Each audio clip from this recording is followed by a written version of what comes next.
Tuna wageni watatu, Mheshimiwa Sebastian Kapufi mbunge, ambao ni wadau wa maendeleo kutoka Marekani. Wadau wa maendeleo kutoka Marekani, karibuni sana.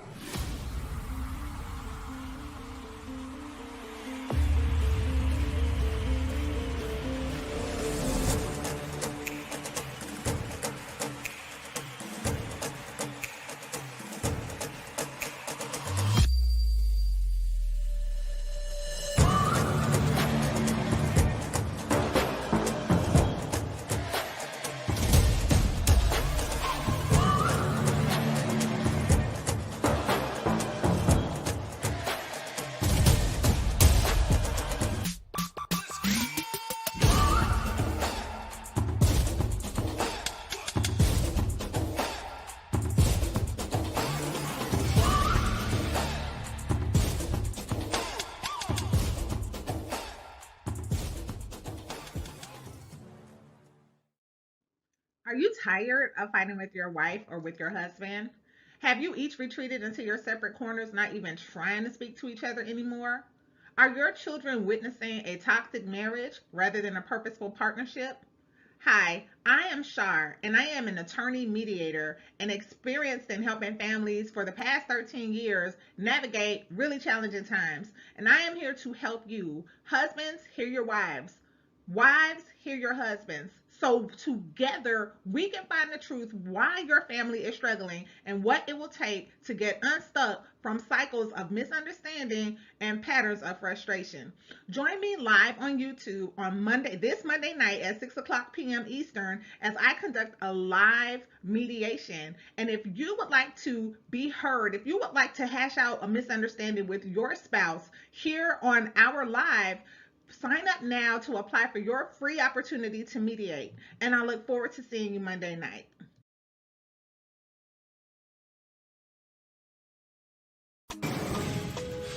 Container packed with supplies that need to make their way to families in Africa like yesterday. You said this is a 53-foot trailer? This trailer is packed with medical supplies destined to the motherland. We need to help get these out of here.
Shalom, Salama, Siemi, Shalom. Greetings to all of my Israelite brothers and sisters. Whether you're the bloodline of Abraham, Isaac, and Jacob, or you're a Gentile that's grafted into the house under the blood of Yahushua HaMashiach, I want to welcome each and every one to Q2UA Discussions Live. I am your host, Covenant Awakenings, better known as Brother Karis. I have to be more sophisticated in my talk and in my actions because there are high level folks looking, and I need to make sure that I'm sounding to impress.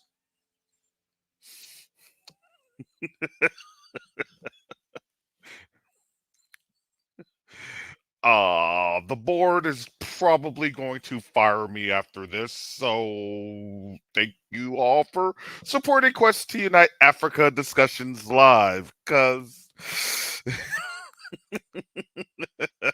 said, Negro, don't do it!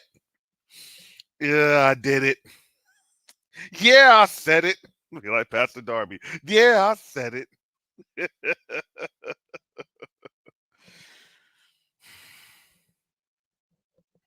Today is Quest to Unite Africa Friday, and this is a segment dedicated to the mission of Quest to Unite Africa. Wait a second. I don't want to sound like that other channel. I mean, this is Quest to Unite Africa, which is to build critical infrastructure and economic development on the continent for the benefit of Africa and its people. And I say its people, worldwide, the diaspora, however you want to pronounce it. I'll have to pronunciate it for my English folks, my British folks, diaspora. No, it is Brother Harris. I have to make sure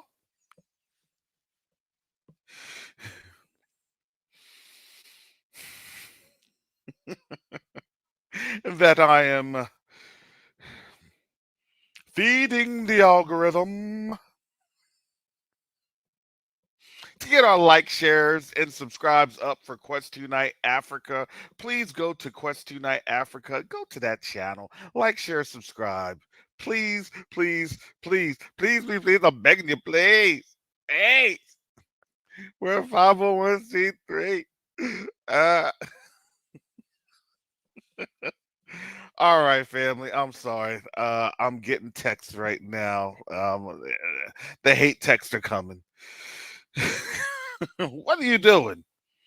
I drank 3 cups of coffee earlier today to get things started. Oh, because it's been a week, family. It has been a week. Uncle Mike should be on later on. It takes him a little bit to thaw out in that Chicago cold. I'm going to tell you, you know how it is in the Midwest, especially right now. I think it's still in the teens, maybe single digits. At least it's a little bit of a warming front on the way. Brother Mike was able to defrost some of the locks with it being 24 degrees yesterday. Hallelujah. So he was able to get out and about to get some things taken care of. because this has really been an awesome week in terms of the support family for what we are doing and how we are moving. And let me tell you, the Most High is showing us tremendous favor. Tremendous favor. I want to let you all know we have a couple of dignitaries that were lining up from East African nations specifically. This is where this seminar is going to focus in on. However, there's going to be other nations represented um, as well in the continent. And we do welcome folks' participation. We also want to let folks know for vendor opportunities. If you want to get your business on out there, if you want to let people know what you do, either on the continent or for the diaspora, let us know. We should have our vendor portal up and going in the Invest in Africa seminar. Brother Red and Brother Fast Nickel are working on those. And you know what, family?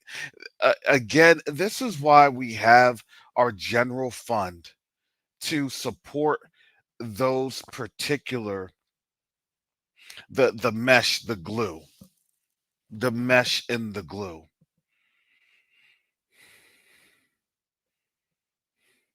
Because that does make a difference. And let me just tell you this, family, people are noticing, they're seeing, they're watching, they're witnessing what we're doing. And they're excited about what we are doing. They're excited to see us come together, to see us reaching out, to see us working to collaborate with one another. Think about this, family. They have the resources, and we have that creativity that outshines like no other. You want to know why the Western nations' economies are failing? Well, simple. I'm going to say this simply speaking, their economies are failing because racism is not working. Plain and simple. Their economies are failing because racism is not working.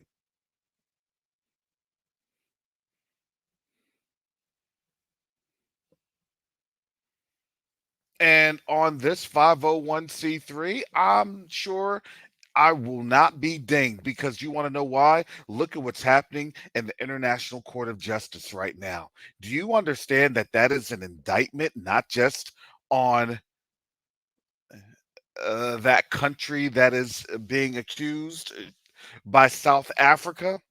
Now there are other nations that are saying, oh, you want to back them? Well, what about this genocide on our people? See, you have to understand, you better be careful because, look, just because you want to throw stones and hide hands, guess what?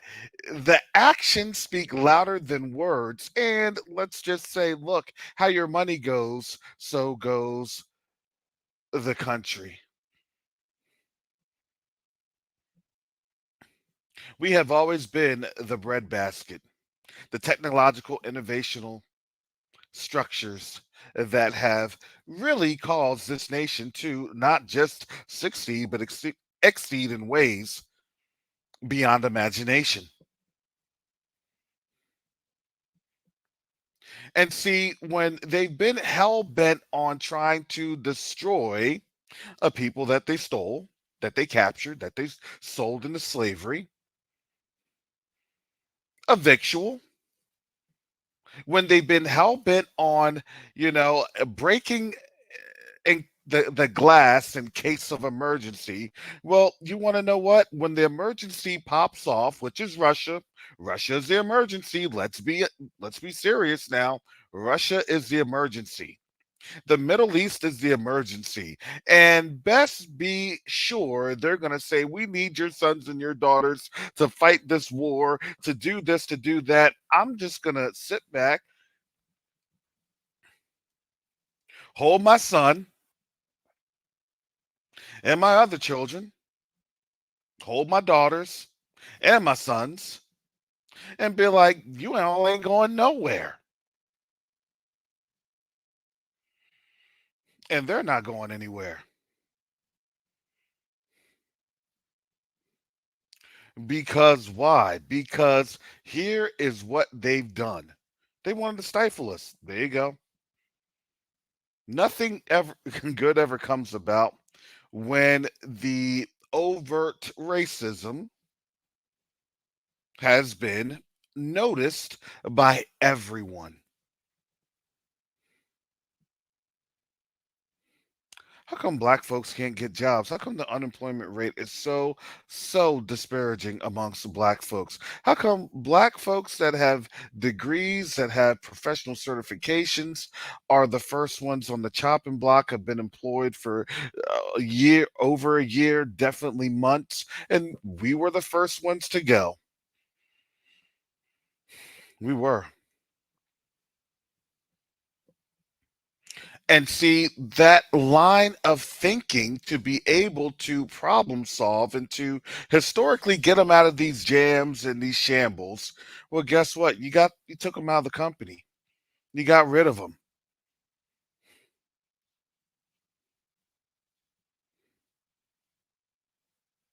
And you left the so-called high IQ folks.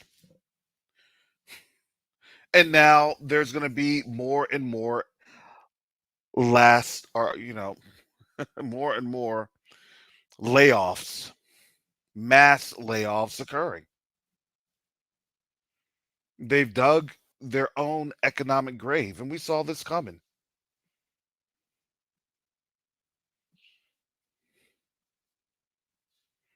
But that's okay because honestly, I say thank you, because what that had to do, that had to enable and help people like me to pull myself up by the bootstraps and say, you want to know what? I think that I have all of the requisite skills, knowledge, and education and know how and motivation to get things done by the grace of the Most High.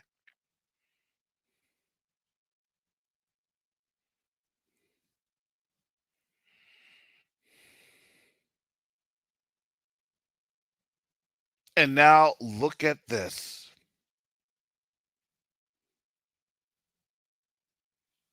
I used to think it was a detriment. Man, I'm not working for him. I didn't have this. I don't have that. I don't have the income that I used to have. I didn't have, all of the blah blah blah.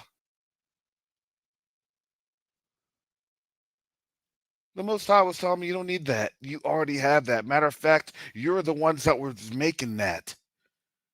You should have seen all the things that I used to do behind the scenes for this government, for this military.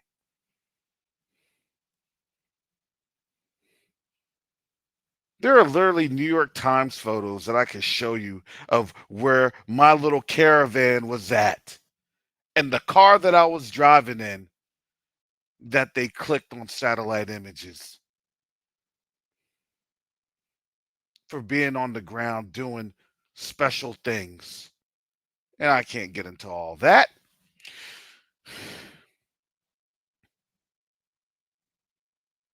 But all I can say is everything that I saw then, I knew that this was coming because they're field testing everything. And now here we are with Houthis flying drones into ships. But people didn't understand that Houthis were flying drones and other ballistic missiles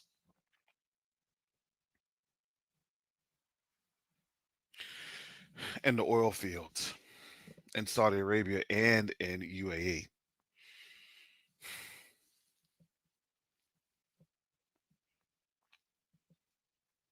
So we have our dignitaries. Shout out to our brother Sebastian Kapufi. He will be speaking at the Quest to Unite Africa seminar. Sebastian is the managing director of Quest to Unite Africa Logistics Tanzania. And alongside of that, we're working with other dignitaries that is really in the appropriate fields of this investment seminar.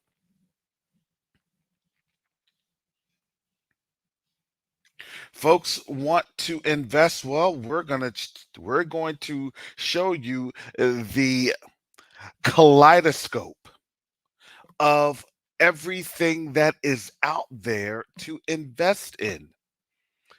And it's going to be a heavy concentration in Tanzania. But we also have other countries coming to the table. We have attorneys from a couple of countries that will be sitting down with us to be able to help people get started.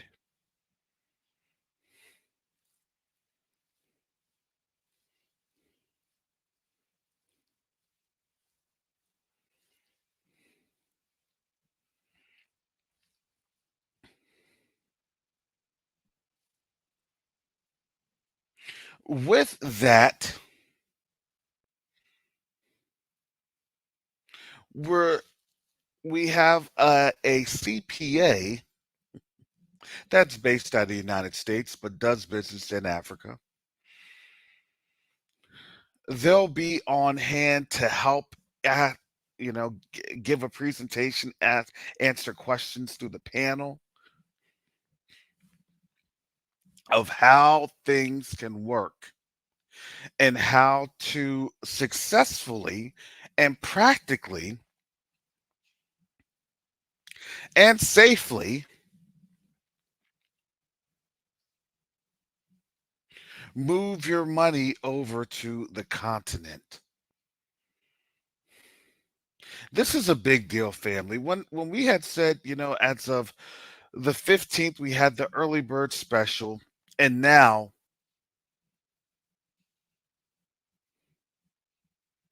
it is $50 a ticket. But we're trying to work on some distinguished guests that we just pray that the Most High gives us favor on. It seems as we're getting a positive um, reception for them from them, and it's awesome because we see how things really move. And this organization, it wasn't late, it wasn't early. Honestly, it was right on time. Through all the challenges, through all the ups and all the downs.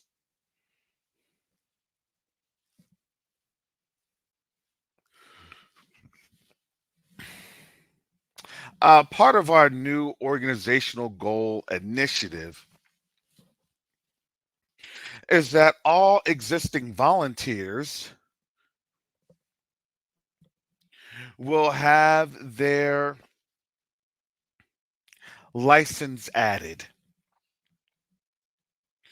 for Microsoft. So if you're an existing volunteer, you are active on the rolls and on the roster, we are adding your license. Basically, you'll be able to have a Microsoft email, access to the portal, things of that nature. Because, family, we are growing and we're going to need the help of our people to accomplish these tasks. Shout out to our events committee with getting a lot of the event planning and particulars done. My job is to engage with our folks that we're trying to bring on board, and it's really the event committee that's handling all of the other requisite activities.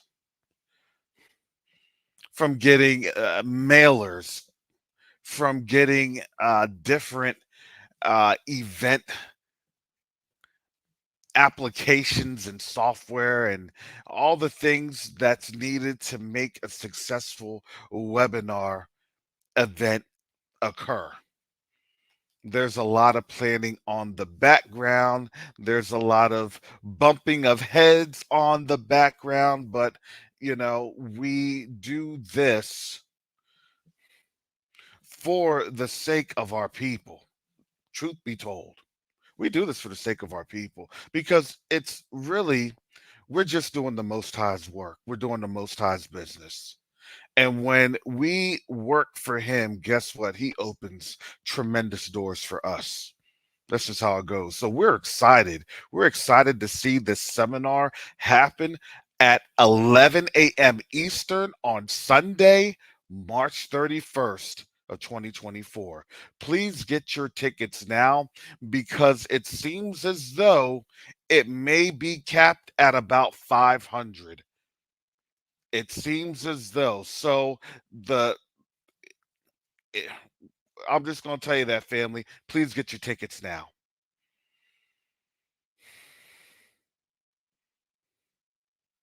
Depending on the response, and we are look, we're literally in talks right now for a very, very exciting guest.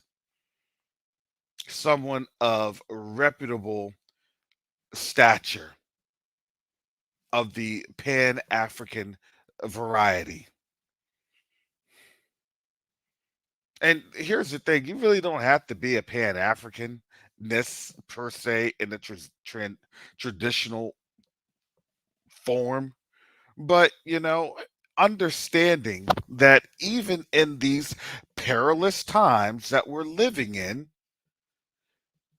you have white folks in Europe going to Africa. I don't think that they're Pan-Africanist at all, but they see the opportunities and they see where the resources and the money's at.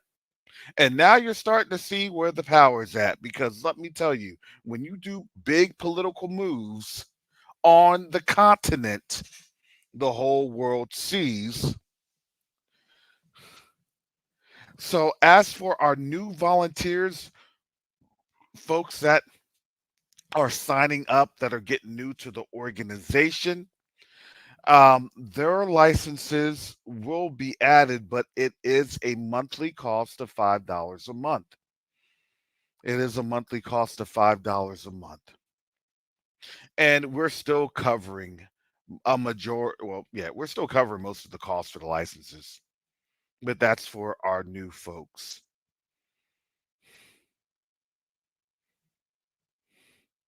So we have to make sure that we have the necessary security protocols in place, because I'm telling you, family, once this seminar happens, there's going to be a lot of you'll understand. You will understand why we're doing what we're doing. We have to be able to have that foreknowledge and that understanding to brace ourselves. Let me go ahead and let me add in Brother Mike. Greetings, Brother Mike. Welcome to the Quest to Unite Africa channel, where we're about to have news, updates, and live content. Shalom, how you doing, brother? Oh, brother, how are you doing? I wake up tired. But I mean, hey, it's all good though. Just trying to get things situated here in Chicago, get things packed up and get up out of here and get and move back down south to get and just to get things set up down south, and then make another move. It's like I got to move from one place to straighten out another place, and then go ahead and make that move. It is what it is, and and that's what it is. In order to be more productive in Dar, I mean, I'm not trying to be dumb, and I mean, I'm calculating everything to the best of my ability as to what needs to be done and how I need to do it and things. I mean, this is not no vacation for me. This is not just about me, man. Karis, this is about all of us. And we got to start it somewhere. And so once we get it started, I mean, it's already started. Now we got to really, truly ramp up the motor, and we got to hit it. We got to hit it hard because we seeing how these days are going. I mean, it's not that reality is that faith is taking a back seat to reality. Reality is showing you what life has told you. This is what they're about. Now you seeing it for yourself. Now we should be able to have that strength of faith according to the scriptures. We seeing what's happening. We are literally witnessing a change of power. That's what we are seeing right in front of our eyes. We are literally seeing that. And for the ones who've been privileged for thousands of years, yes, it's concerning to them. It is very concerning to them. How y'all's people is moving up. Oh man, brother, that's a lot of African Americans and European Africans moving back to the continent, doing business, want to lock arms with other brothers and sisters that are doing business there in Africa.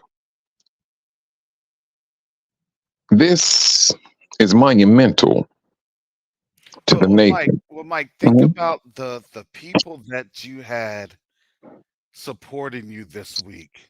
What I know we were talking in the background, and Mike, you were crying. So Mike, please explain to the folks how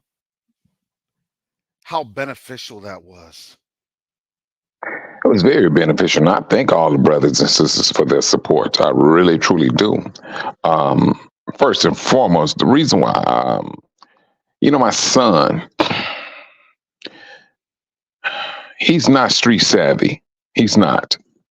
And I'm not even going, think that he is. He's not. He's not street savvy. So when guys talking about what's your flag, my son don't understand none of that. He does not.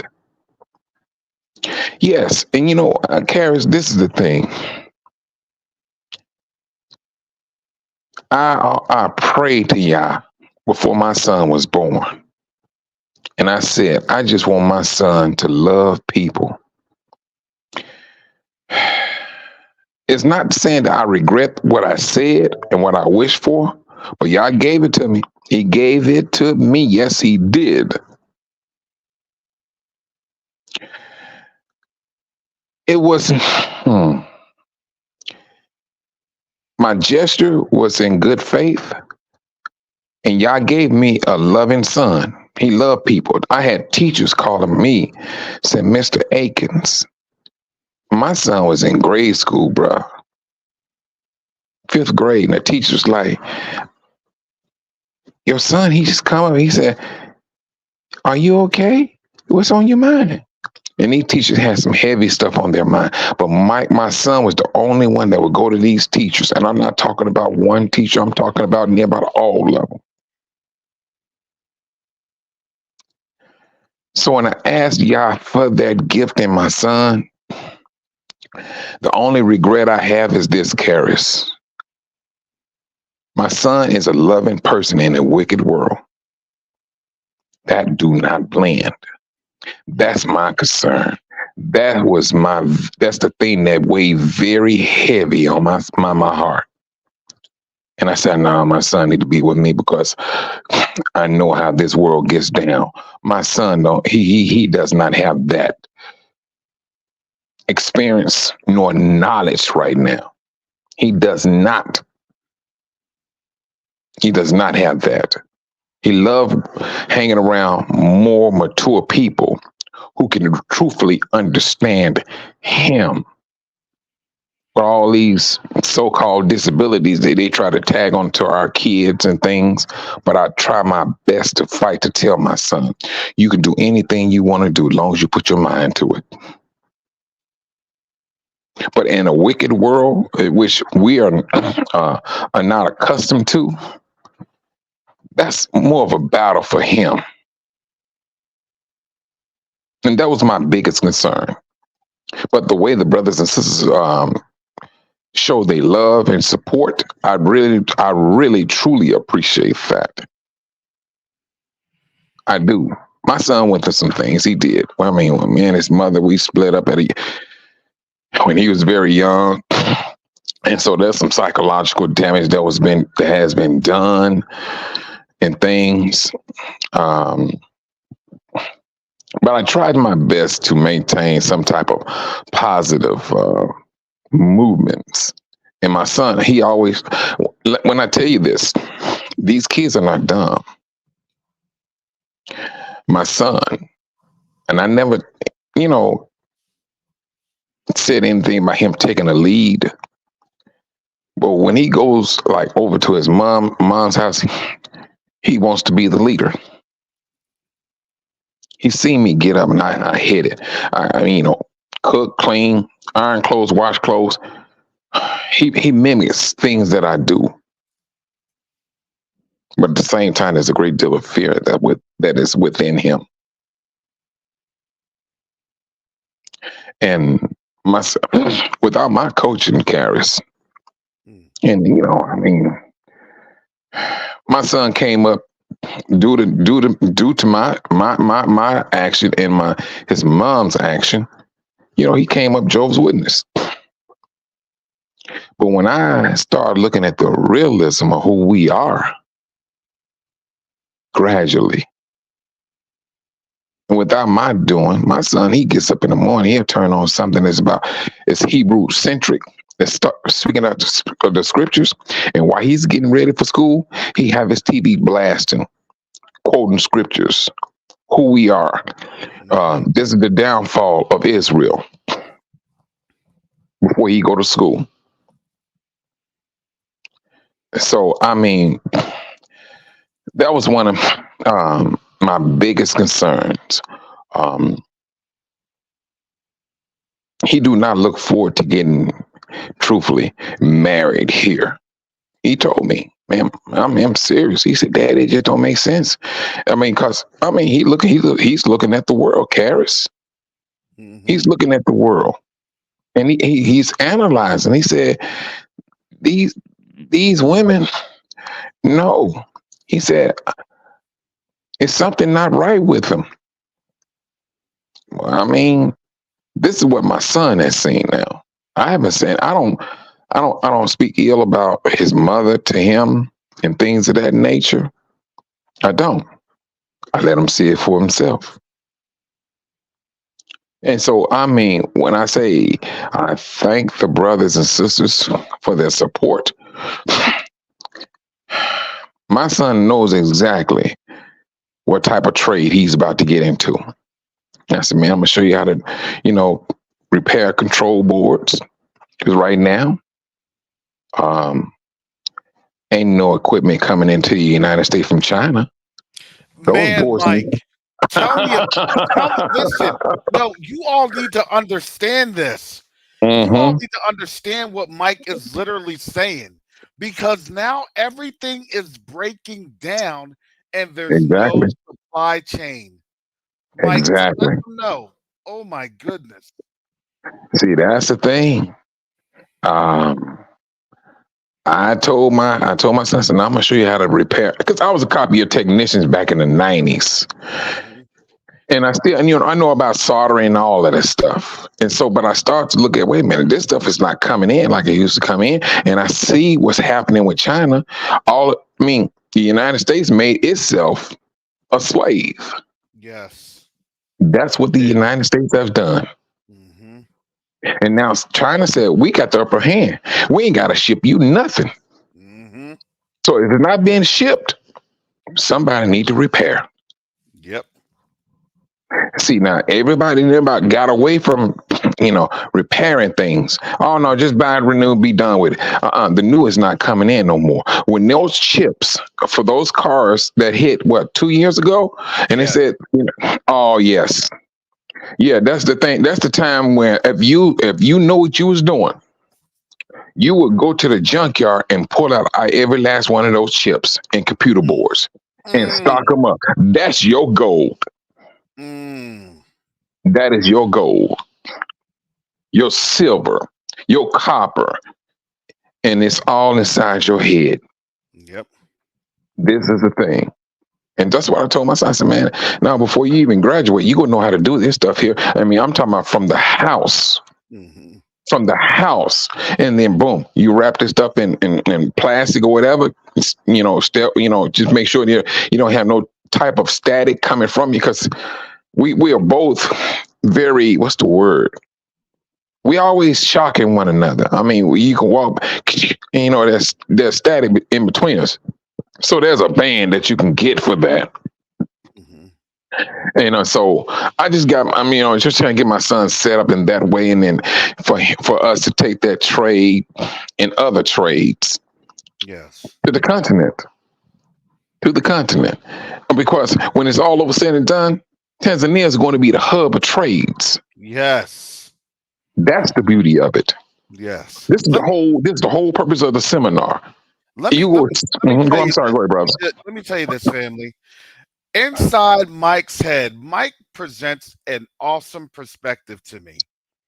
He always does, from just commerce. He's like, Karis, you can do this with farming. You can do this with restaurant business. You can do this with grocers. You can do this with telecoms. You can do this with these cell phones. You can do this with this cable. Man, I'm telling you, Mike literally has about 30 different businesses in his head. 30 different businesses. Come on now. And he's going over to the continent. Come on now, family. I'm not even trying to waste time on that. I'm talking about hitting the ground running. Mm-hmm. I'm not. In order to give the brothers and sisters our light, and I hope to pray to Yah that I'm there before this seminar. While I'm there, hey, this is the business that will take off. And I'm talking about not just one. We talking about many types of businesses. Many. Dozens. Many. Dozens. Let me tell you, dozens, family. Look, we actually had an argument with the board yesterday with how we were going to manage the event. And the thing that came about with it was,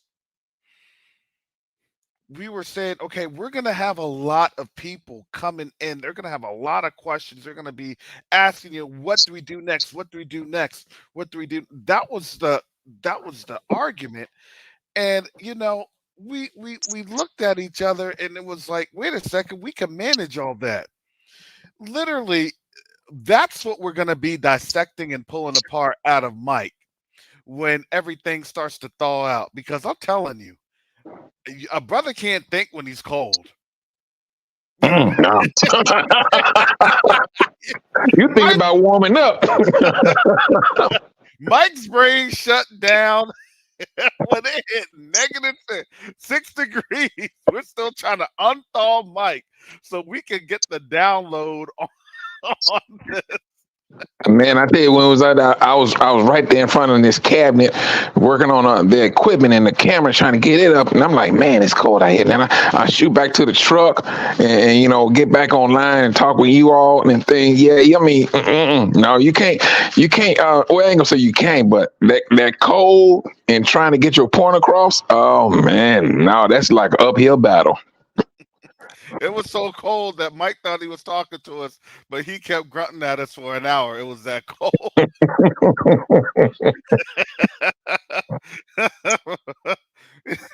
Oh man.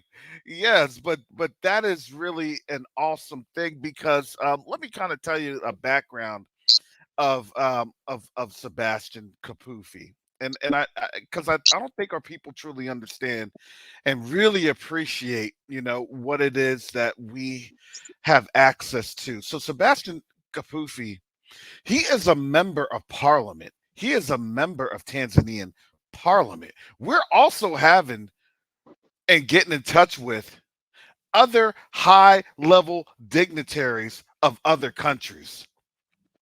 As we currently speak, we're reaching out to them. And those are the ones that's going to put us in touch with the investment and relations and all of these other development authorities that then are able to provide other resources and programs that's there within the government. See, a lot of what we have to understand is, especially when you're dealing with the U.S. has set asides, right? They have SBA sevens, right? They have all of these other loan, operations and grants and other things that are available to economically develop one particular industry or things of that nature that needs to be utilized or still needs to grow for its strategic purposes. Well, that's the same in these East African nations. They have money set aside for those particular growth sectors, and this is what we're doing. This is the resources that's being brought together. We're tying the resources to the people. That's what I said earlier with the Invest in Africa seminar. Really, it's not that we're investing in Africa specifically. Africa is actually investing in us. Yeah. They're investing in us to get their resources up and off the ground. Inversely speaking, that's really the conversation that we need to have. What can we offer that strengthens the investment? Because a lot of our people have great knowledge and skill sets to offer. That's what they're looking at. That's what they're excited about. We sat down with Sebastian yesterday and he said, listen, our people here in Tanzania are excited to get things together, to get things moving. That's what I'm saying, family. As soon as Mike gets his affairs wrapped up, and he's doing that now, he's doing a lot of things between now and March. That by the time this seminar starts to comes together, because it's not just a seminar, it's the actions that take place after what you learn from the seminar.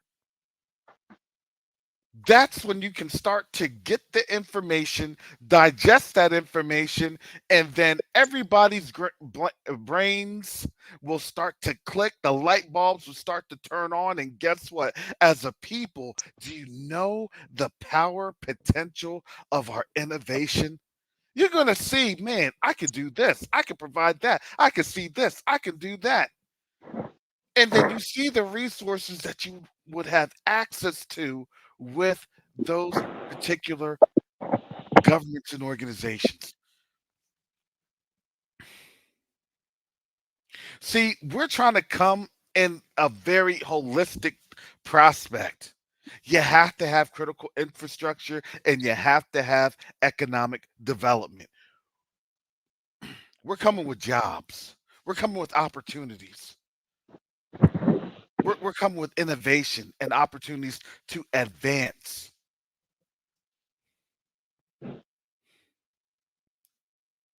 And let me tell you, family, once they see that, man, you don't even understand. When I was there with Mike, because Mike was on out there for about almost 2 months, May and June, and July, July too. 2 months, Yeah. over 2 months, matter of fact. You should have seen all the connections Mike was getting. Mike is a businessman. He is a businessman. He does operations. He knows how to operate. He knows how to innovate. He knows how to make those connections and link up with different things. He would say, yeah, we need to get this electrician here. We need to get this on over there. We need to build this on out there. He understood it because he understood the practical infrastructure of, tunneling cables and other, wires and hookups and transformers, and where you would build the nodes, because everything there is just really, really, it's in shambles. Yeah, wires hanging everywhere and things looking, pretty chaotic. And what you don't know is that actually creates a lot of fire hazards. And with those fire hazards, those electrical shortages and outages, they are there because of not having a viable and steady electrical output. When you start to, I still remember this in my um in one of my IT courses back in the day when I was it was called like an IST. This was before like the J6, or your IT folks was literally kind of an IT folks in the military. The Marine Corps tried to have some dumbed down version of this that I went to in 2003. I remember this course in Camp Pendleton. Steady electrical supply. That's what I remember. Steady electrical supply, because if you don't have a steady electrical supply, the when you start to lose on out, and how that equipment is plugged in, especially to your battery pack, because everything has a battery pack. Well, the more that there is disruptions of a continual, power supply, right? Those wavelengths of right, they begin to take a toll on that copper, that metal. So it'll heat up, cool down, heat up, cool down. That will actually begin to break down the metal. Mike? Am I right with that? Oh yeah. Yeah, shoot. I mean, you cool up, cool down. Just think about you buying the two metals together. You got to melt that. You got to melt that metal to bind the metal together. Exactly. You got to heat it up. But a prolonged length of heating up and cooling down, guess what? That will cause electrical shortages, and then those shortages become electrical fires, and then those fires will destroy those homes. And guess what we're seeing all throughout Dar es Salaam? Buildings just being destroyed by fires. And they're just sitting there. They're not tearing it down. They're not doing anything else. They just sit there. It's a loss. And I'm looking at it like, why can't we bring something on in there, demo that stuff on out there, right? Get some dump trucks on in there and work with the city to shut something down for maybe a week or two, clear that on out, and then bring something and build that back on up. These are the opportunities. But even before then, think about what we can provide for electrical, making sure that we have power supply in there. Unfortunately, when you've been on a colonial system, that colonial system messes them up. That Commonwealth system messes them up. Well, you all have done this, done that. It is what it is. No, no, it isn't. You can begin to move the wattage and either have a low voltage wattage in parallel. We do the same thing. We do the same thing with what? Our washers and our dryers, and electric ranges. They'll have the 220 volts. So we have to begin to innovate, and we know the process. We just have to break down the process for our brothers and sisters to be able to understand. Right? When you get told wrong, when you get taught wrong, guess what? You're going to repeat the same bad standards. It's not that they don't know, it's just the fact that they were taught wrong, and then they're taught this is the right way when they know the folks that taught them. The folks that taught them know that's the completely wrong way. Because why? Because they want to continue to ensure that they will remain dependent on them. Yeah, that's the thing. You want to keep your dumb down. I know a lot of brothers and sisters don't know. You can get the internet from an electrical line. You can get the internet from a electrical line. Mm. Period.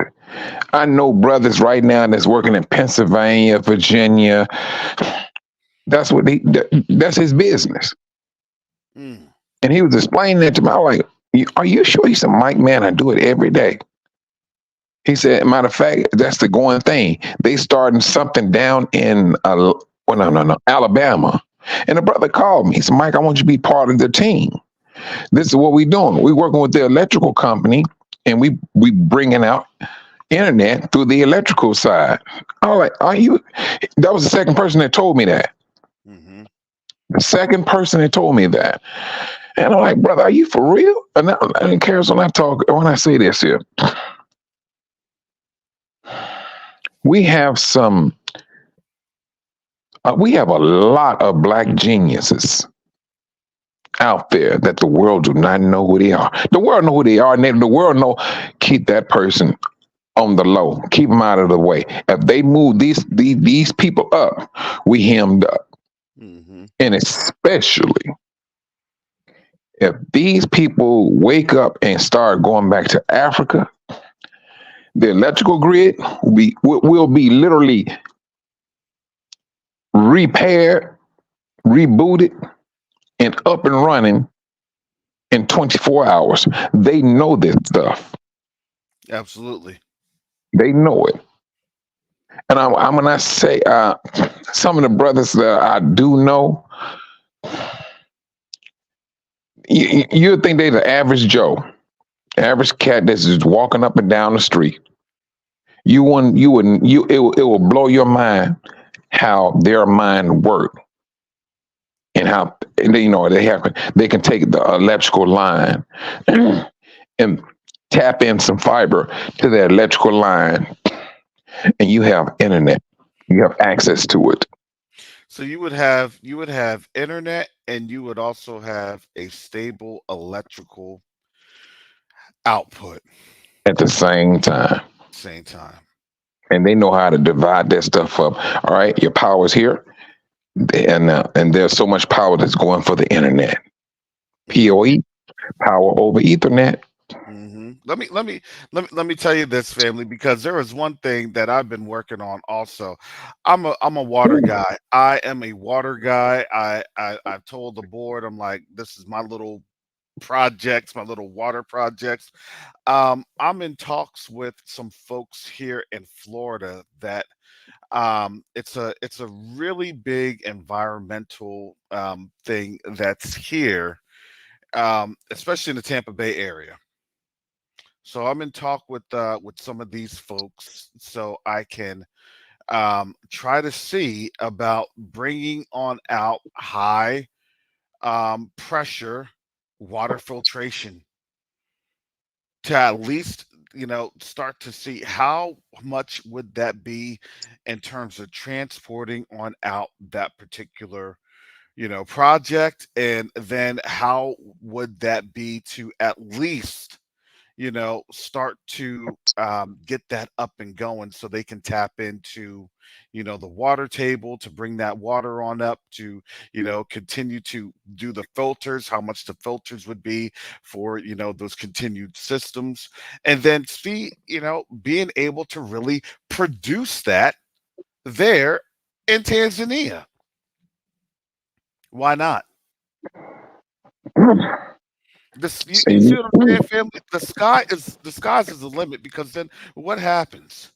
What happens when you actually have water flowing through your taps that is safe to drink? What happens when you have water going through your taps that is reduced to where you do not have to have a filtration on it? You know what that means? That means that's safe drinking water. That means that folks will not be getting sick.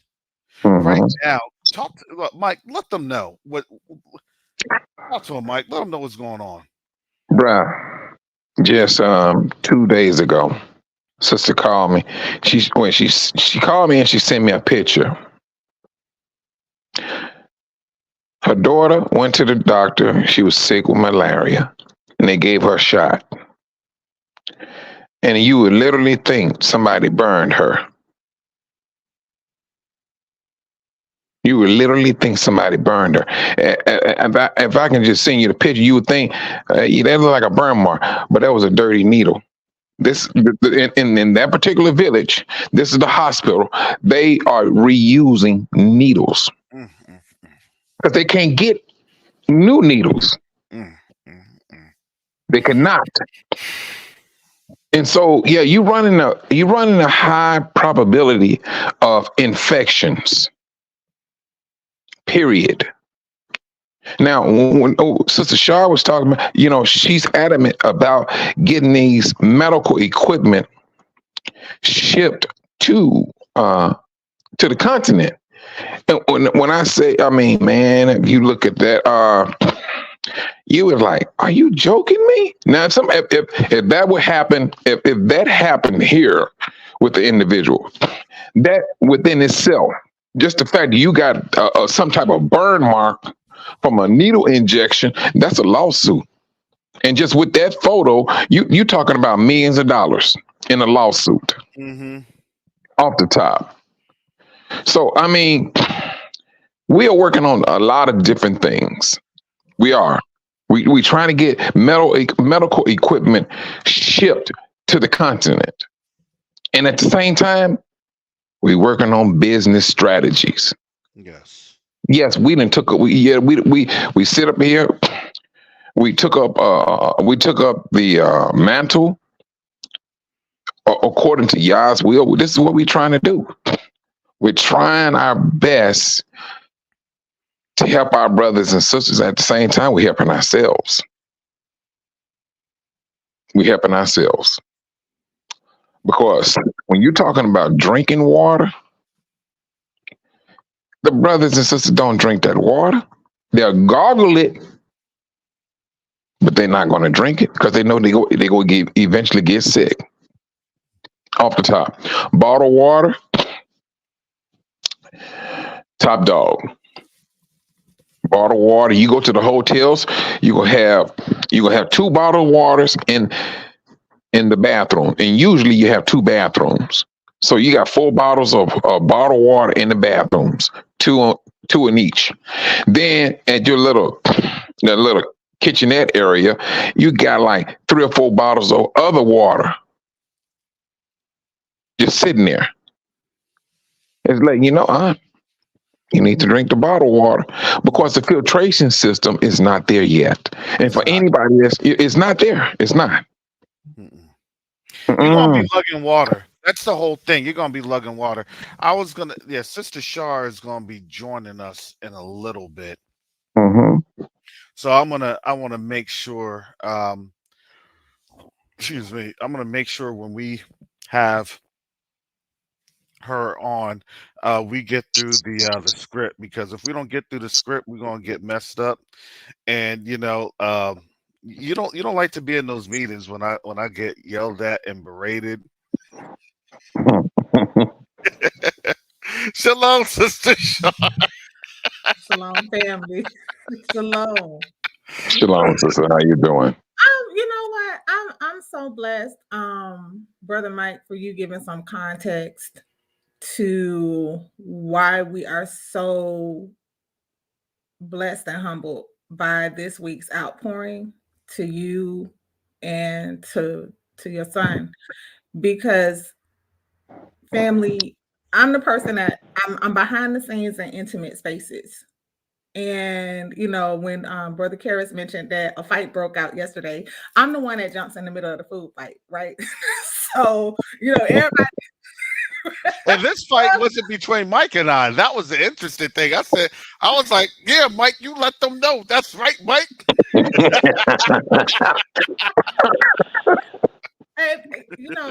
I'm popping out of the background for a minute just to kind of like speak to everything that you brothers are talking about, because there is so much brilliance, not just in the Quest Unite Africa family, but in all of our community. Our people are brilliant. And where we are right now is that we now have the opportunity to know each other by name, to see each other's faces, to have these conversations, and to come to an agreement in a way that's going to advance our interests together. And that's our benefit right now. And so, as I'm listening to y'all, and even in yesterday, everybody getting their thoughts out, and it all coming down to, oh yeah, hey, yes, this is us. This is our time. This is now. And that's why, this Invest in Africa thing is so exciting. It's our time as a people. And so, I just want to pop in and say hey to the family before I get knee deep in another food fight. But you all really do not do any justice to edifying the amazing, when Brother Karras was talking about all of the businesses and Brother Mike's head. Brother Mike like is a walking idea machine. Like he sees opportunities around every single corner. And so what we have as we as a family have done with your response this week, you have literally mobilized the operational brain of Quest Unite Africa to go and get into the warmth. It was really funny too. There was some little jokes and laughter about the weather in Tanzania as compared to Chicago.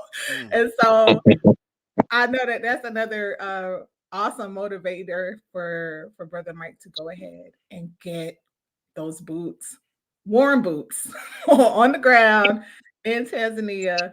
The family, y'all have activated this, brother, and I cannot emphasize to you enough how huge this is. So thank you again for your support. Thank you for always being there.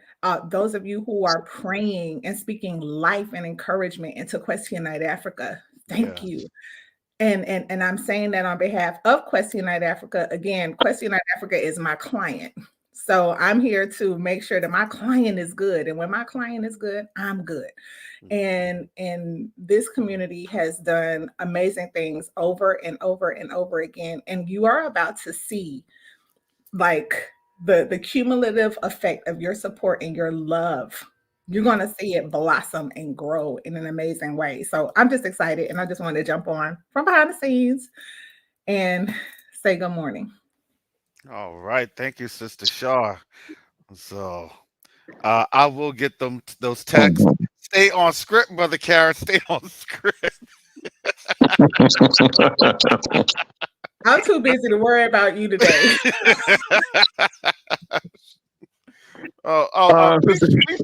Please share the name of your channel before you go, Sister Shaw. So, family, when I talk about our time as a people, I want you to know that for the past 13 years, I've literally been involved in thousands of family conflicts. And I'm noticing a trend, I'm noticing a pattern. I'm noticing certain people taking L's in their families. And I'm noticing other people who are looking at each other to love each other and strengthen each other again. And I'm here to tell you that we are the ones who we're turning back to each other for love and understanding. And we're done taking L's, y'all. when it comes to our families, the biggest problem is that we've been weaponized against each other. And at Law for Love ATL, we're just having those conversations. Our men are not very vocal about the things that women do that hurt them. And there's kind of like, I don't know, there's like this disgusting thing going on in the community where women have taken the position of telling a man, "You're not a real man." Well, who told you you had the authority to tell him he's not a real man? Like, our men are hurting, and we have to unlearn the way that we were weaponized against our men, and men have to learn how to love us again, because they were also taught that you got to look outside of your community to find a woman that's going to support you and love you and hold you down. But we as Hebrew women, we know that we give our lives for our brothers, and we're not always appreciated. So we're just facilitating those conversations, y'all, so that we can do a better job of talking to each other, hearing each other, respecting each other. I just like to bring forward something that Sister Fatea says. She says that, she rather be respected as a wife, Man, because love. if I yeah, because if you respect Mhm. me, then I'm going to feel loved and I'm going to be loving towards you. Like, we've been taught our kind of stuff from the church, like men want respect and women want love. But it's like, wait a minute now. Women want to be respected too. We want to be respected for what we bring to the table. And so we all want to be respected, but that starts with honor. That starts with understanding that our men have the God given authority. They have the final decision, even if it's wrong. And we as women, we haven't always been taught how to honor that, how to respect that, how to walk in a way where we can be heard without screaming, yelling, and cussing. And so, I'm just facilitating those conversations, because how many of us have really seen a productive, healthy relationship that, people didn't just retreat into their corner and stop talking to each other, where they're actually able to communicate with one another, where they're actually able to agree or agree to disagree without name calling and threatening and stuff like that.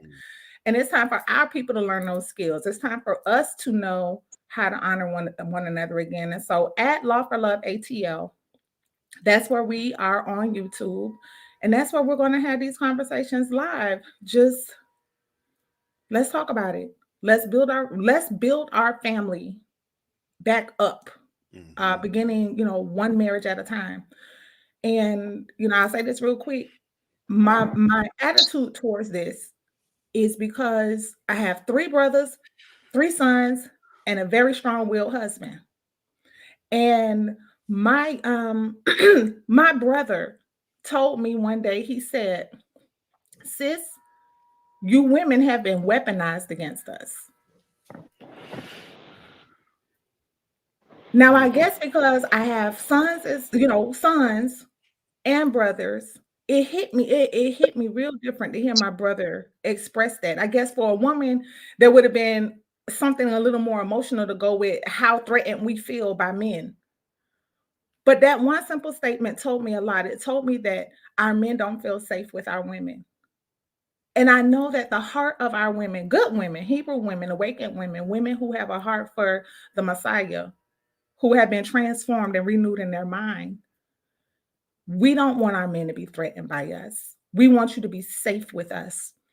And so, I appreciate the opportunity to just be a part of having those conversations and gifting those skill sets and that understanding into our community. That is what we're here to do. So, thank you so much, y'all, for the opportunity. Mhm.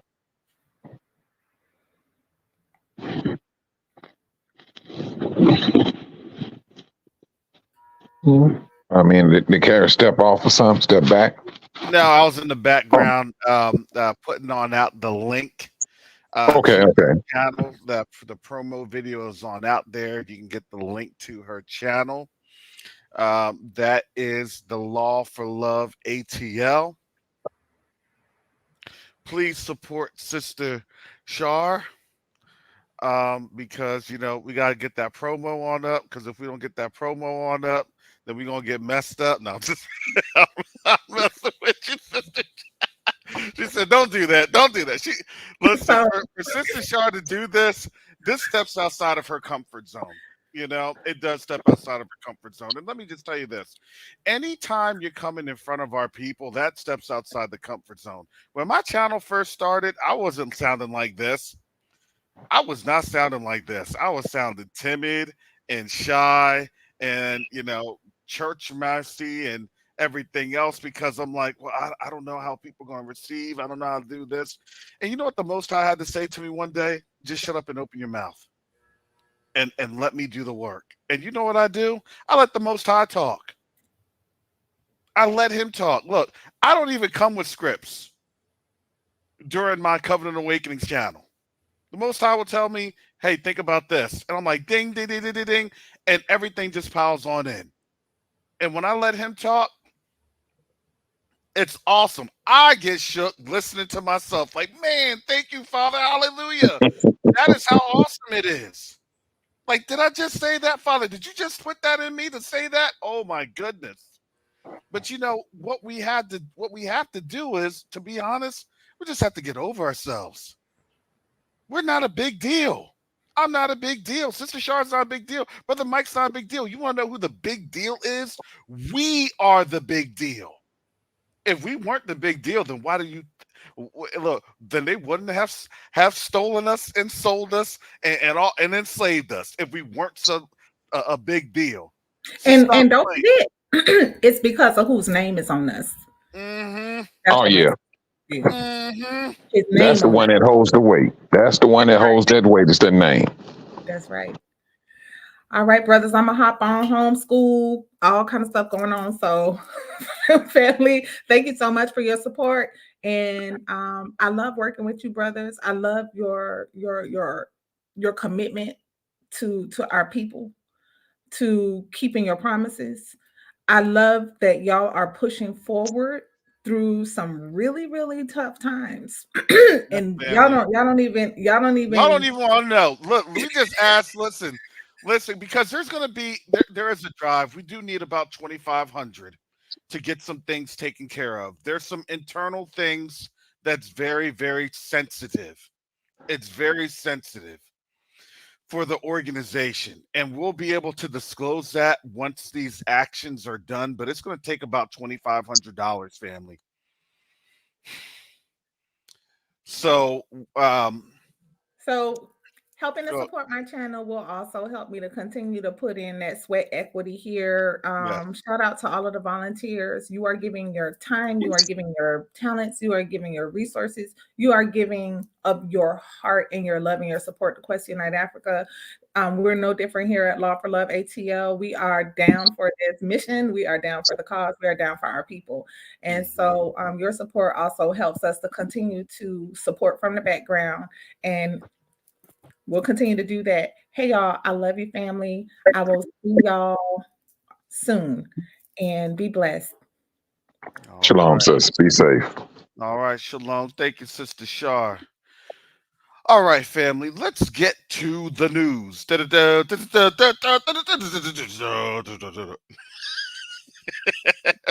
So, Quest Unite Africa News Channel will not sound like that, family. I'm sorry. We will not. I will not be ad-libbing in, the music. Oh boy. You could sign up at the Invest in Africa seminar. That is on our webpage at Q2Unite Africa. At Q2Unite Africa. And here is the link. I'll put that here in the chat. And we'll get on to the news because we literally have a real life. Where's the Black Waldo? The who? Where's the Black Waldo? Or in this case, where's the Secretary of Defense, Lloyd Austin? Has anybody seen Lloyd? Well, supposedly from the State Department, Austin leaves hospital, returns home. Didn't anybody see pictures? There was no type of news thing because you trust and believe. If he left the hospital and he went home, there gonna be some paparazzi around there with cameras and everything trying to figure out, all right, this him? Or did he go home? I'm Yeah. gonna put this one out there. This is a little Pentagon brief from the defense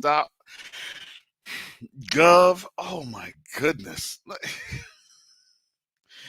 To me, and with black folks discovering over 200 bodies behind the Jackson Police Department there in Mississippi. I'm sorry, but I need some proof of life on this one. He needs to show a newspaper because is our brother okay? Is our brother really above this side of the ground?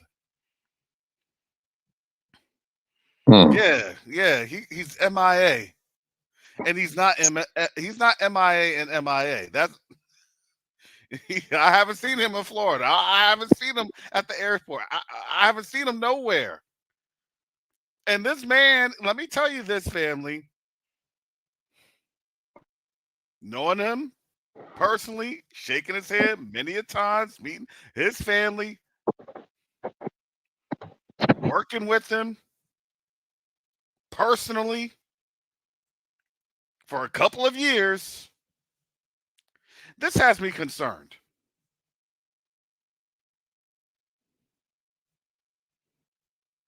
This has me concerned.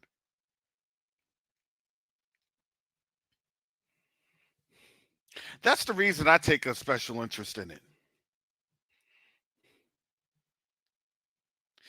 I don't know how much they're going to leak this out. And to be honest, I don't know what they're doing to, what's the next phase on this?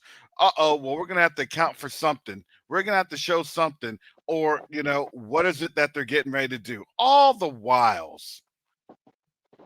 As this is happening, now there's going to be a 90,000 man strong contingency outside of Ukraine building up.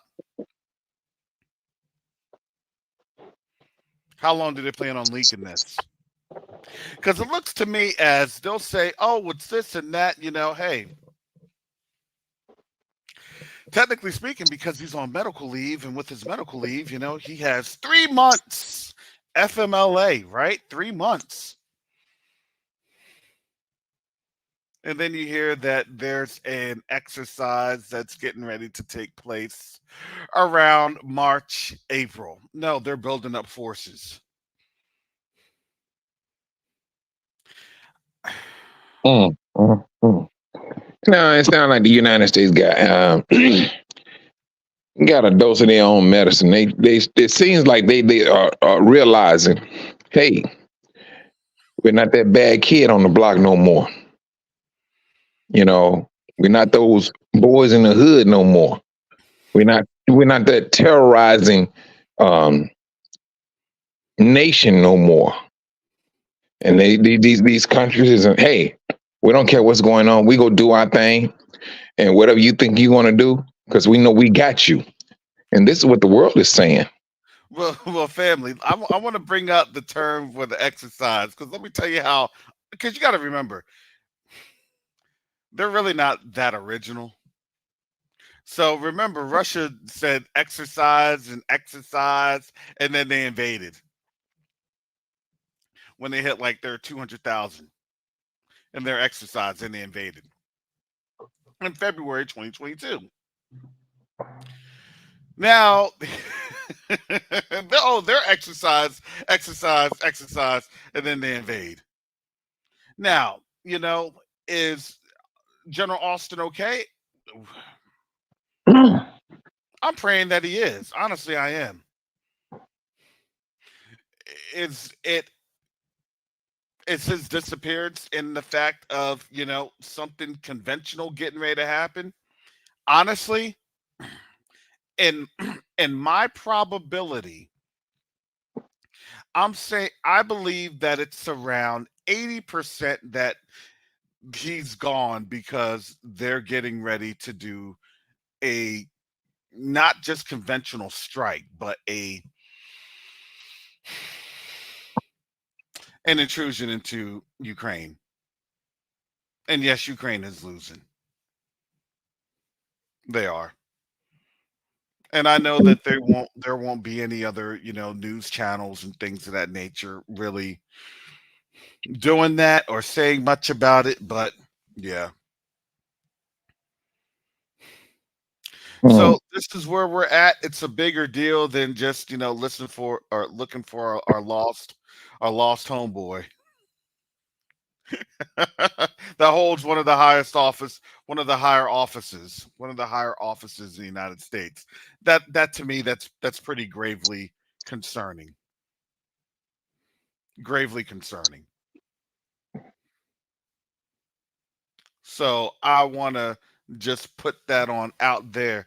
If you've seen General, or excuse me, form now Secretary of Defense Lloyd Austin, if you see him, please contact Quest Unite Africa by sending us an email update at info@questuniteafrica.org.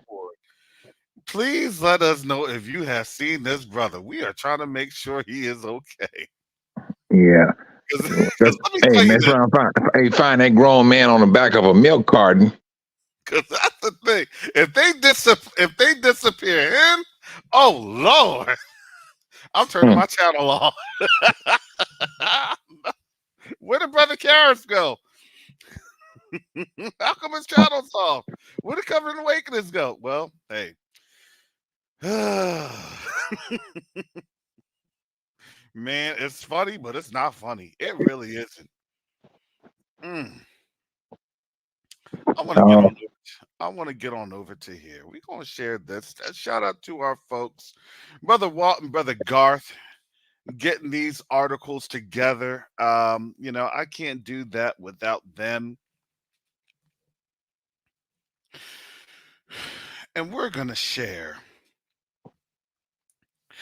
This is from January 15th. This is a while ago. So let me tell you this, family. The reason that this article is very important from Reuters. Let me tell you this, family. Today is the 19th. Do you know that they have been limiting all of the news coming from out of the Red Sea? Yep. Do you know that they've been limiting all of the news? Sydney down. Oh, that's a good one. Yeah, I know. Yep, I hear you. I hear you, Asaisha. Oh my goodness. Oh my goodness. For military analysts, they would understand this one right here. Yes. Exactly. This is why it's vital, family, that we have the Quest to Unite Africa news. Shout out to our PR team. They are working on that right now for the PR team. So shout out to them. This is what's going on with that. We anticipate that by around at least before February 1st, we'll be up and running. So we're getting all of the tools and equipment necessary that that information will be on Quest to Unite Africa. It will be on the Quest to Unite Africa channel. It'll just be our news segments. It'll be our news segments. These types of videos right here, we will probably not list them. They will be listed on our actual website for consumption, but the news channel will, be talking about things of that nature. Now, in terms of how spicy the analysis is, we'll have to talk about that. But with that, I'm going to have Brother Fast Nickel on in a second after we get through the news so we can discuss, what it is for the news channel, why is it relevant, and why is it needed in a time like this. So let me go ahead. Yemen's Houthis hit U.S. owned dry bulk ship, no injuries. Let me tell you, the CENTCOM had to respond because that ship you could see and other folks could see the explosion there in the Red Sea. The Red Sea is or that Bab al Mendeb that is very, very close to each other. I believe it's only 12 miles from Djibouti over to Yemen. So you see a big plume of smoke, you can assume something got blown up. So you had to respond to that. Now the question is, why are we getting our radio silence? On top of Ethiopia and Somalia beefing with each other, there's a lot of things happening in the news. A lot of topics that need to be covered. There are. There are. And before I get to Brother Fast Nickel, I want to also key in on this one, and I'll bring Brother Fast Nickel in on this because I think this is the article du jour. And for our non-francophone, l'anglais phone, or English speaking folks, du jour just means the article of the day, and I will share that and bring up Brother Fast Nickel. Here we go. Why is Namibia furious at ICJ's intervention supporting Israel? That's on the Al Jazeera website. Fair use. This is Al Jazeera. I have that article in the chat. Let me bring up Brother Fast Nickel. Greetings, Brother Fast Nickel. Shalom. Welcome to this channel. Shalom Shabbat. So we had our discussion the other day regarding the PR channel. And what would you assess in terms of the excitement level? It's very high. Now, Brother Fast Nickel, articles like these are very important. And unfortunately, you're not going to see articles like this from Western media outlets or sources. Correct. How valuable will that be for our people to really get an understanding, especially from our perspective on the news? Well, in my opinion, I think it's very valuable because when you just think about scripture that says, You went out, Brother Fast Nickel. Go ahead.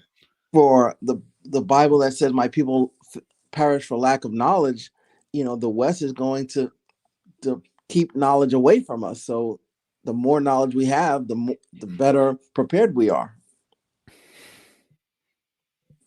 So over this time, we're gonna have an email dedicated for links, stories for folks that would like to have seen either investigated or found and things of that nature. I think we're gonna build to that because these are certain things that we as a community we want to know.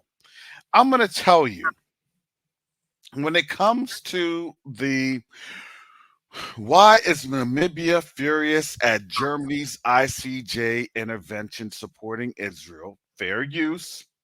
Thank you, brother. As our sister, I'm not sure, as Isha, bringing up the fair use um, comment. I'll make sure to caveat this.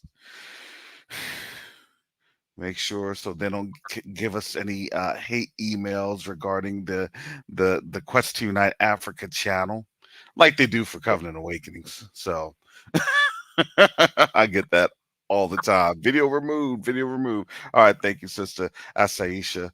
Um, we're in a time where the ICJ is deliberating the statements heard, the case that was done on the, what was it, 11th and 12th last week. South Africa bought the case, and guess what? South Africa is still, they are still showing and brewing and letting folks know we're not going to sit here and let genocide reign supreme. And what ended up happening was then you could read the, you could see the article. I'm just giving a little bit of, just putting it in the context here. 28-minute video.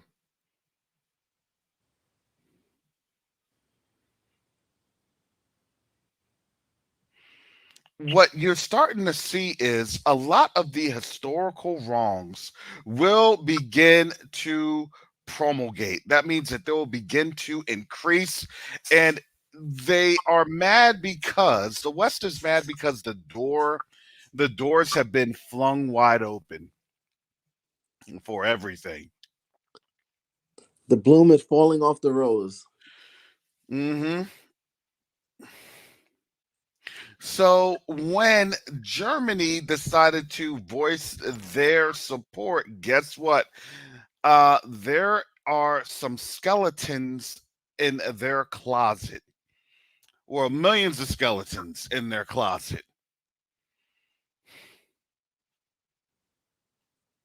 So now here we are, and I want to let folks have you understand the U.S. was pushing for this case to not be heard. Because why? Because now all of the cats are out of the bag. And they know where this could lead to. Do you understand? Think about this. Have you thought about the construct here? That South Africa, a sovereign nation, is now suing the ICJ on their behalf. When the ICJ comes back with the ruling, and I believe that the ICJ will have to rule in the affirmative of South Africa, do you really know what that means? Especially for us here in the United States. See, the problem that the U.S. has is that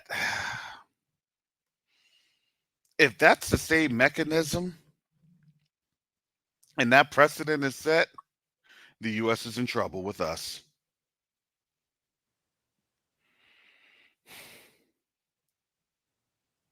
The U.S. is in trouble with the African Americans that are currently residing in the United States right here, right now. That would be an unprecedented and unparalleled discussion.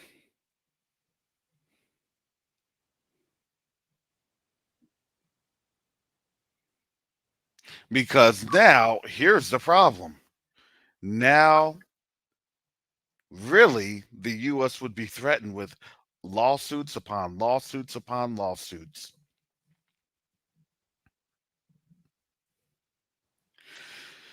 They know that the door is opened and they can't shut it, and now the floodgates are about to open up.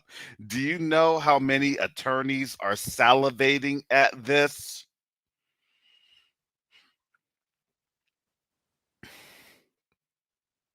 Family, we are in historic and unprecedented times. They'll never pay reparations. They'll never pay reparations. Wait, hold up. Why are they talking about paying us reparations now? Oh, yeah. I believe it may be a preemptive. Well, let's try to position. Let's try to do this. Let's try to do that. Listen. In the words of Brother Yakoba, ain't no 400-year prophecy. That's not happening. But what these folks are doing on the continent, ooh, a lot of folks are beginning to take notice and stand up. And now things are really moving. And that's not in a good way. It's not in a good manner.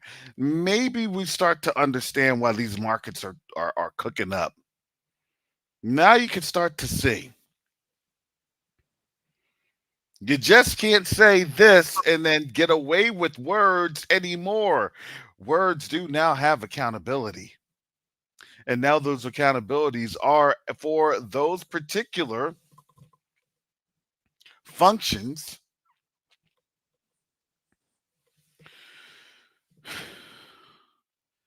of these Western structures that were put in place to, at least show that there's not any type of, you know, um, hypocritical standard. Supposedly, there's not a hypocritical standard. However, we've been seeing these hypocritical standards, and now they are being exposed. I want to show this video right here.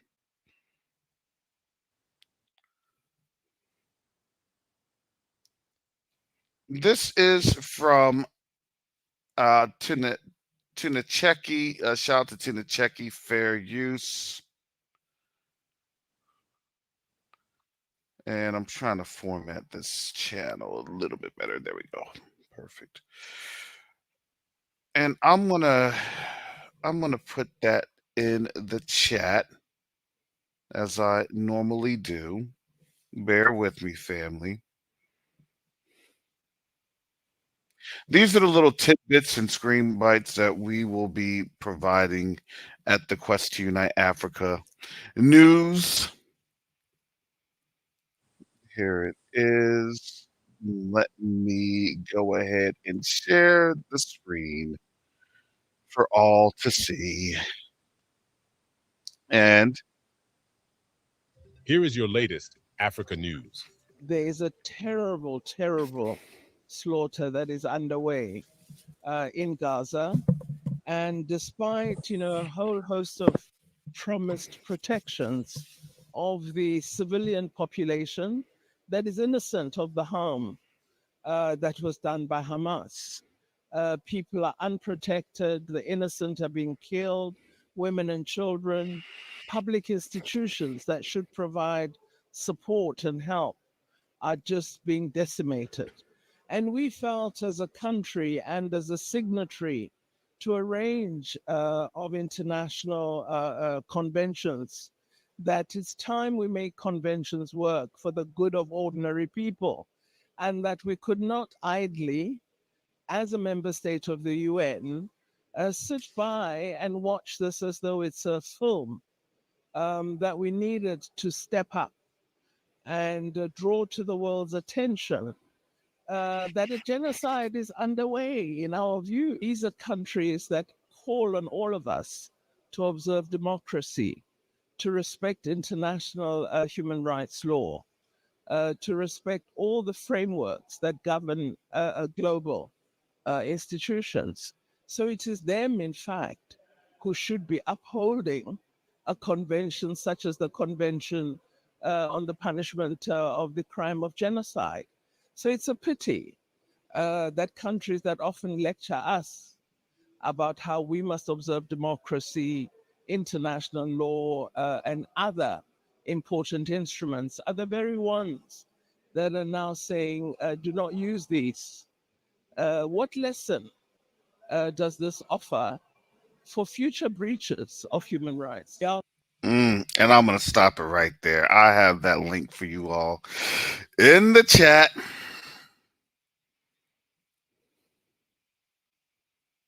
Man, Brother Mike, what do you think? Mm-hmm. man, I tell you, things are moving, bro. Things are moving a whole lot faster than what I could ever, excuse me, than I can ever imagine. Oh, Fast Nickel, he dropped off? Yeah, he's going back. All right. Yeah, I mean, we see Karis. Mm-hmm. Oh, I mean, this thing pop. I lost you, Brother Mike. Brother Fast Nickel, what say you? You're on mute, Brother Fast Nickel. Sorry. What's interesting to me is just looking at the spiritual aspect of this is that we see all these things happening. You know, we know that Israel and Hamas have fought in the past, but there has never been this outcry behind it like there is now. And when you listen, whether you believe what uh, Celestial is saying, that the people in that land are going to be are about to be exposed, we see it happening. Yeah, yeah. And that's something on the on the Covenant Awakenings platform that we will delve into. But I want to understand, in your opinion, what that really means in more of a secular format, that what these nations are looking at.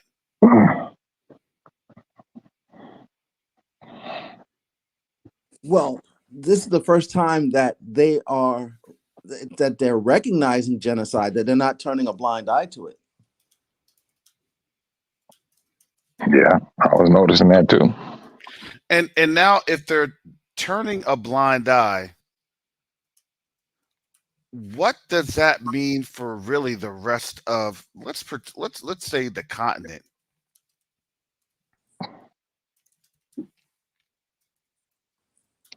Well, it would appear. I mean, when they start pulling up dirt, it's like they're just gonna. It would appear that they gonna pull up everything. Mm-hmm. That's what because now, I mean, the world is saying something different. Like what Brother Fast Nickel said, hey, y'all done took this to a whole different level. And it's like you all was talking yesterday, Karis, and you quoted a scripture about a wild hog or something, and then somebody quoted another scripture about a wild man. I think that was Mikhail. But if you taking those two things, though, that wild, I think it was a wild hog. You said I forgot what scripture you used for that. But man, they wild. They wilding out, and they got that taste of blood. And it's like they can't stop. It's like they're being edged on by a spirit, and I mean that is what they're doing. I mean, it's like no, we can't stop. We just got to have it. And I was like, I mean, just looking at what's like what you said, how they are manipulating the news now. Al Jazeera, they broke them down to like, I think the most now is 2 minutes. 2 minutes of the news. But they know what they're doing, Karis. Hey, we don't need them for them to be on here for like 15, 20 minutes explaining and showing what's going on. Hey, we gonna break this down.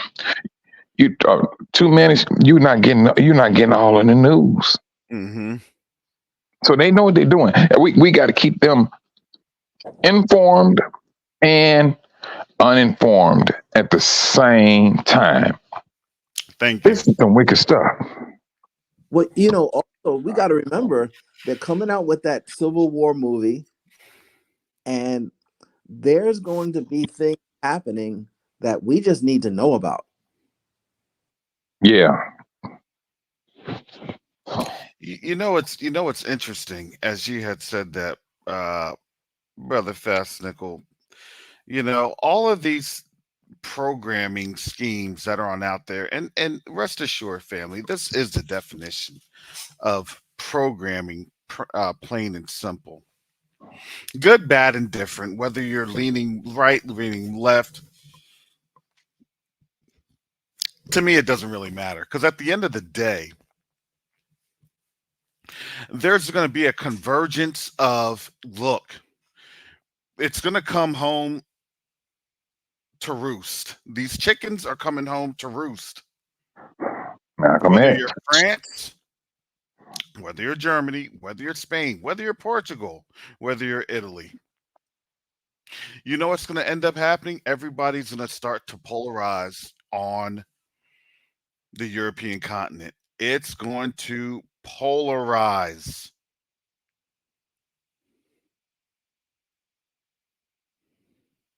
Mm. And now that polarization is going to happen because I'm going to tell you, in their shame, this is a shameful thing for them. Now countries are going to start pointing the fingers at other countries. Well, I wasn't as bad as them and they need to pay. It's going to be a self-cannibalization like we've never seen. The can of worms has popped. And if you don't think that this is big news, to me, 2024 literally started off with the loudest bang ever. Mm. Now, I think the world. I think 2024 said the same thing to the world. I think they I have we have not seen anything positive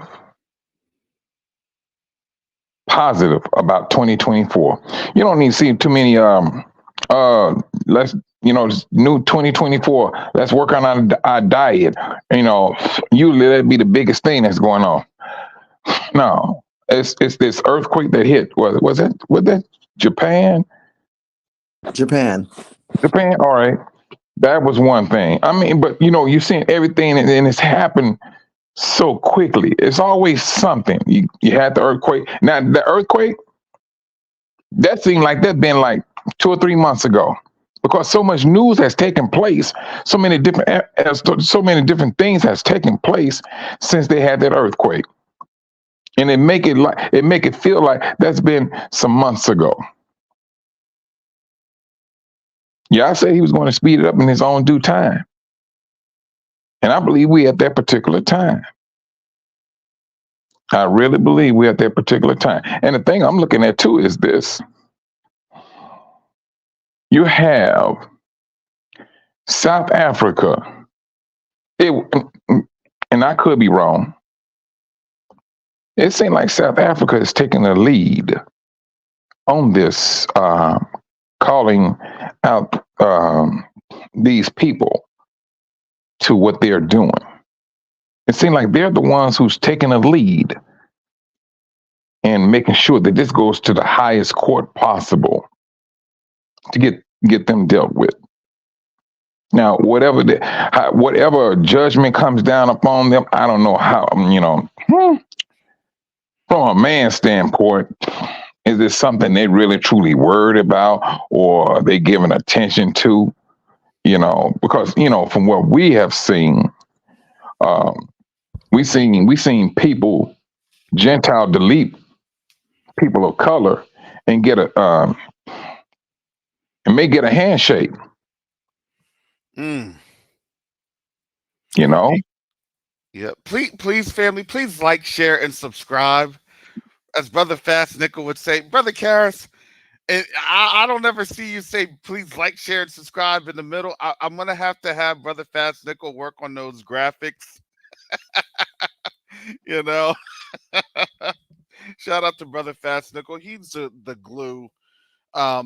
Him and Brother Red, they make a lot of things happen, and a lot of our other brothers and sisters in the background with the PR and IT teams, family. This is a talent that we have within our community, and we're trying to grow to a point to where we can, give our brothers and sisters the wages for their talents. That's James chapter 5. But we can do this, family. And guess how you help us to do this? By literally liking, sharing, and subscribing. That's it. Especially for the Quest to Unite Africa channel. How awesome would that be to have 4,000 subscribers on Quest to Unite Africa? And overnight.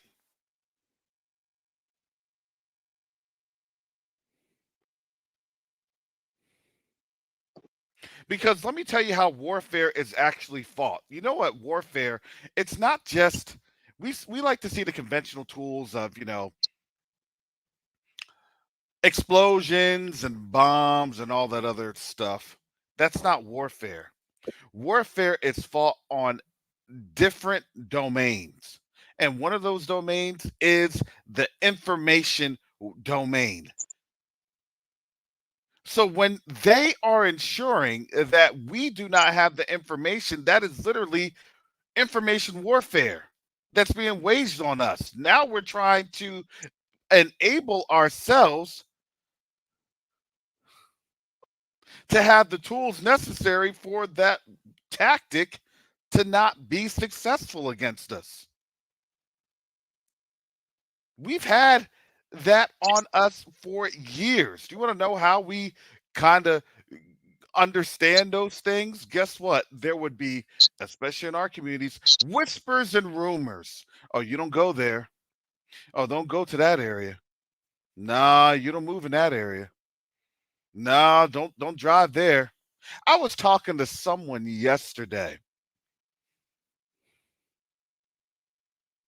up in Virginia. I was just in Virginia with my son a couple of months ago, back in November, and I wanted to meet with her and her family. You know, uh, um, say hi. Meet and greet. And I told her where we had stayed, and I said, "Yeah, where we stayed." I said it was literally like a couple minutes from downtown Ashland. So there's some folks probably from Southern Virginia that may know about Ashland. And she said, yeah, that's one of those places where you do not walk at night. And I got that vibe when I took my son to Chipotle. I was like, we needed to go a little earlier. I said, you're in the South. You're not in Florida. You're in the South. Understand these geographic locales and different things. And as a teenager, he's not going to really understand that.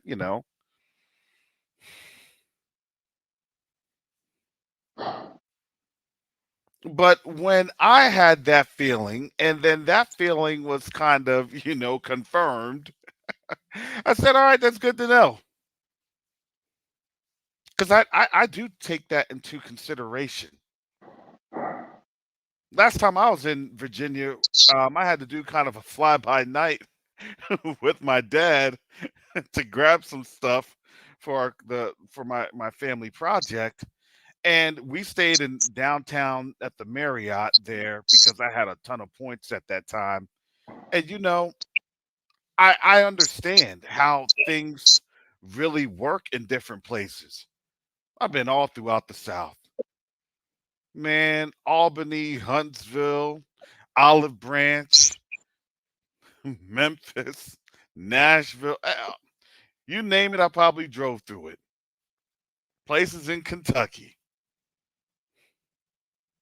North Carolina. Yeah, I've been through, had my good fill of it. Virginia, yeah, I can let you know about it. Georgia, don't even get me started.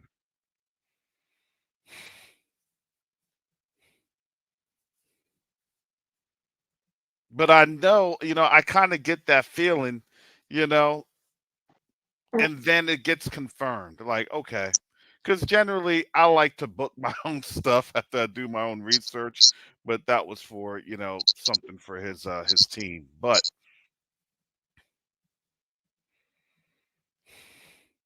That knowledge is power, and the lack of that knowledge can be dangerous.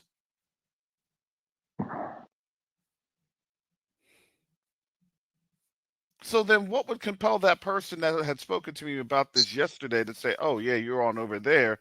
Because why? Because people know, people understand, and there has been real issues that are there. Because why? Because we hear the rumors everywhere, all these places. Nah, you don't want to go over there. Nah, you don't want to go over there.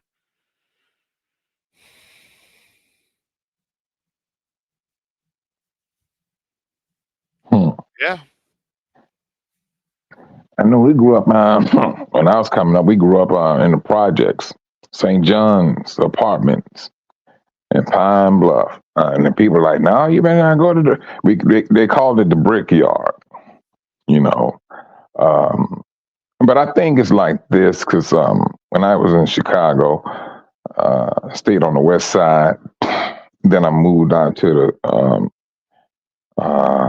the suburbs, and and there's parts of the suburb. They would say, "Oh no, you don't need to move there." But then for me, and for where I came from, that neighborhood is not as bad as they send us out to be. Because I may have came from a neighborhood that could have been a whole lot worse.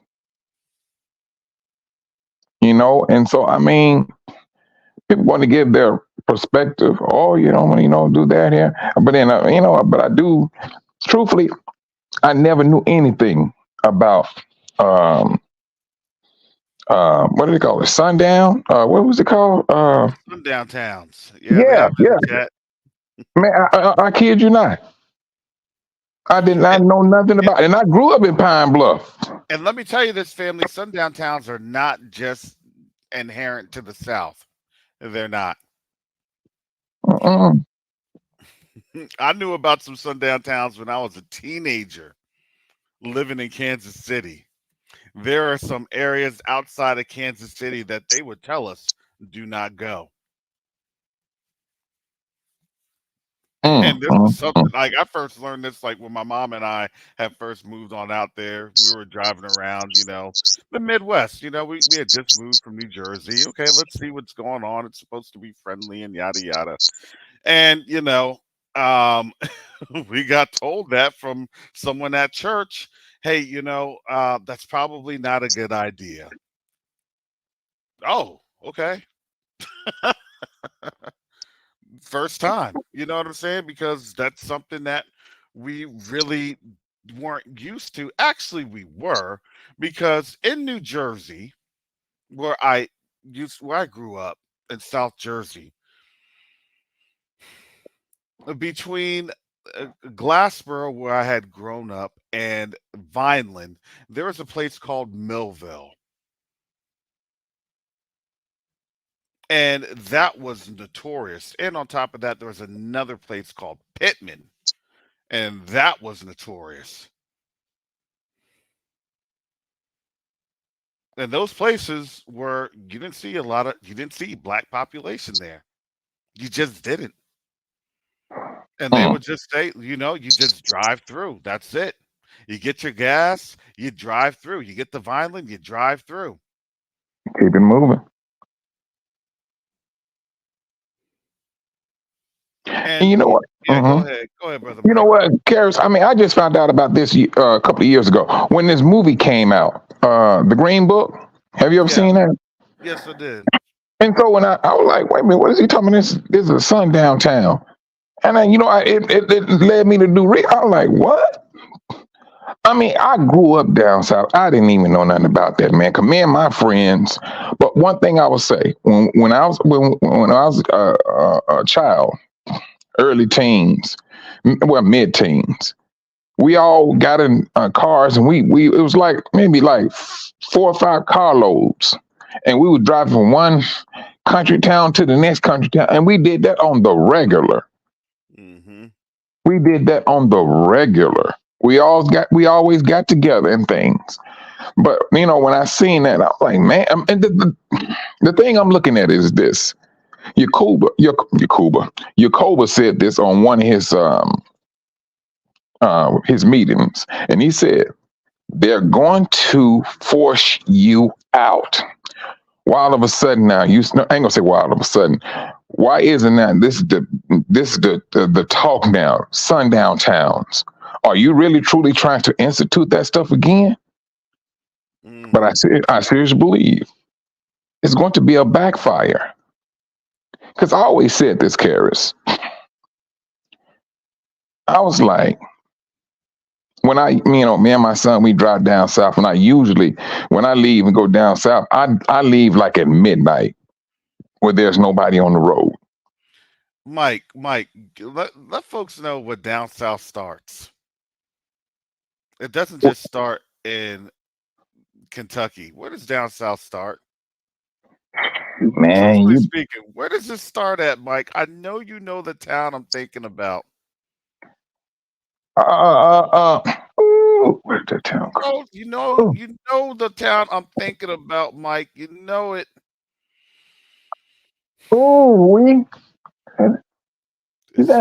It's 4 hours outside of Chicago, south. You know it, Mike. Where does it start? I know you ain't talking about Cairo. Cairo? It's a little outside Cairo. It's Carbondale.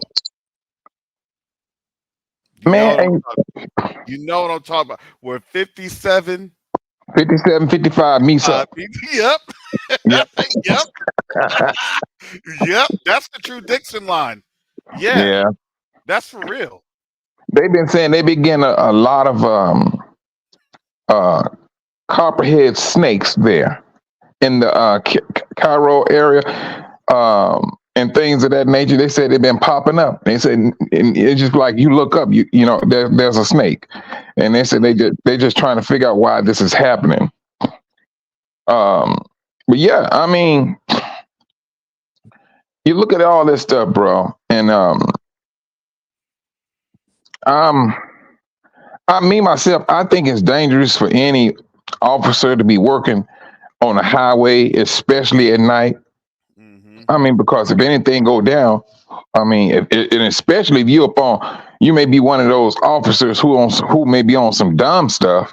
You ain't gonna call it in, and if you don't call it in, hey, and you may be one of those unsolved incidents. But that's the thing I'm looking at. What was it last year? Last year they were trying to bring back the Jim Crow law, but I'm seeing what these brothers and sisters are getting on the channel and say, hey, they're going to force you out of here. And it seems like that's what they are working on, whether it is intentional or not. They really, it's like they're pushing us.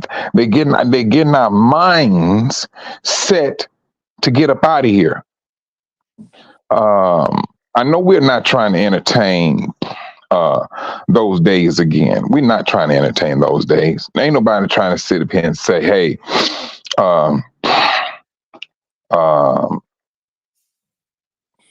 they go, hang somebody. No, we're not trying to entertain that. We're not. No, those days are long and gone. But they're trying their best to bring it back. And you were just saying this yesterday, I think. They're seeing their power is literally leaving them, and they recognizing that. They're waking up to that time of being, what's the word? Privilege. That privileged life is on life support. It's literally on life support, and they saying it's dying. In the world, South Africa are pushing it out there, and this is really this is an attack against white supremacy. This is what this is about. And when they say people of color, now you better understand that when they say people of color, They talking about anybody that got any type of hint of brown in their skin. And it seems like they jumping on that board too. Oh, I'm a person of color. I don't care who they are. They hopping on that bandwagon. Mm-hmm. And that's what I've been noticing. And it's getting to that point where um where the world is looking at hmm, these two, well, they're supposedly world power, because they be going in on this country, saying no, they saying this country has lost its status as a world power. They say they lost it, and if you just look at them, you hear them in their speeches and things, they don't have that confidence that they Mm-hmm. used to have. They don't have it no more. They do not have that confidence. And so, I mean, and if you're a person of the scriptures, according to the scriptures, Yah said this was going to happen.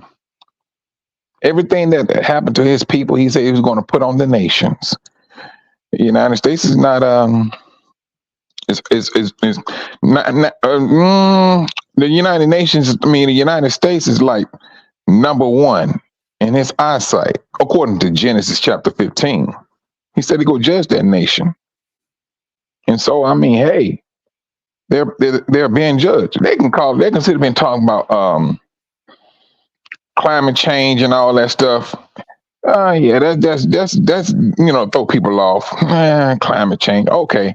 All these little white rocks popping up out of the streets in China, Mm-hmm. and things of that nature. What's the word? What is causing that to happen, which they don't even have an answer for? Yeah, those things look like dinosaur eggs. Tony dog. I thought that was on a cartoon show back in my childhood called Denver the Last Dinosaur. I said these dinosaur eggs are, is this Super Mario Yoshi eggs just popping out?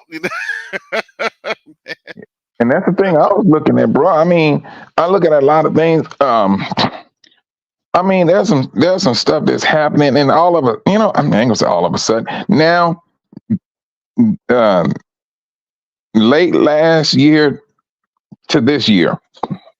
Now, the biggest thing now is um, aliens. Mm-hmm. That's the biggest thing now.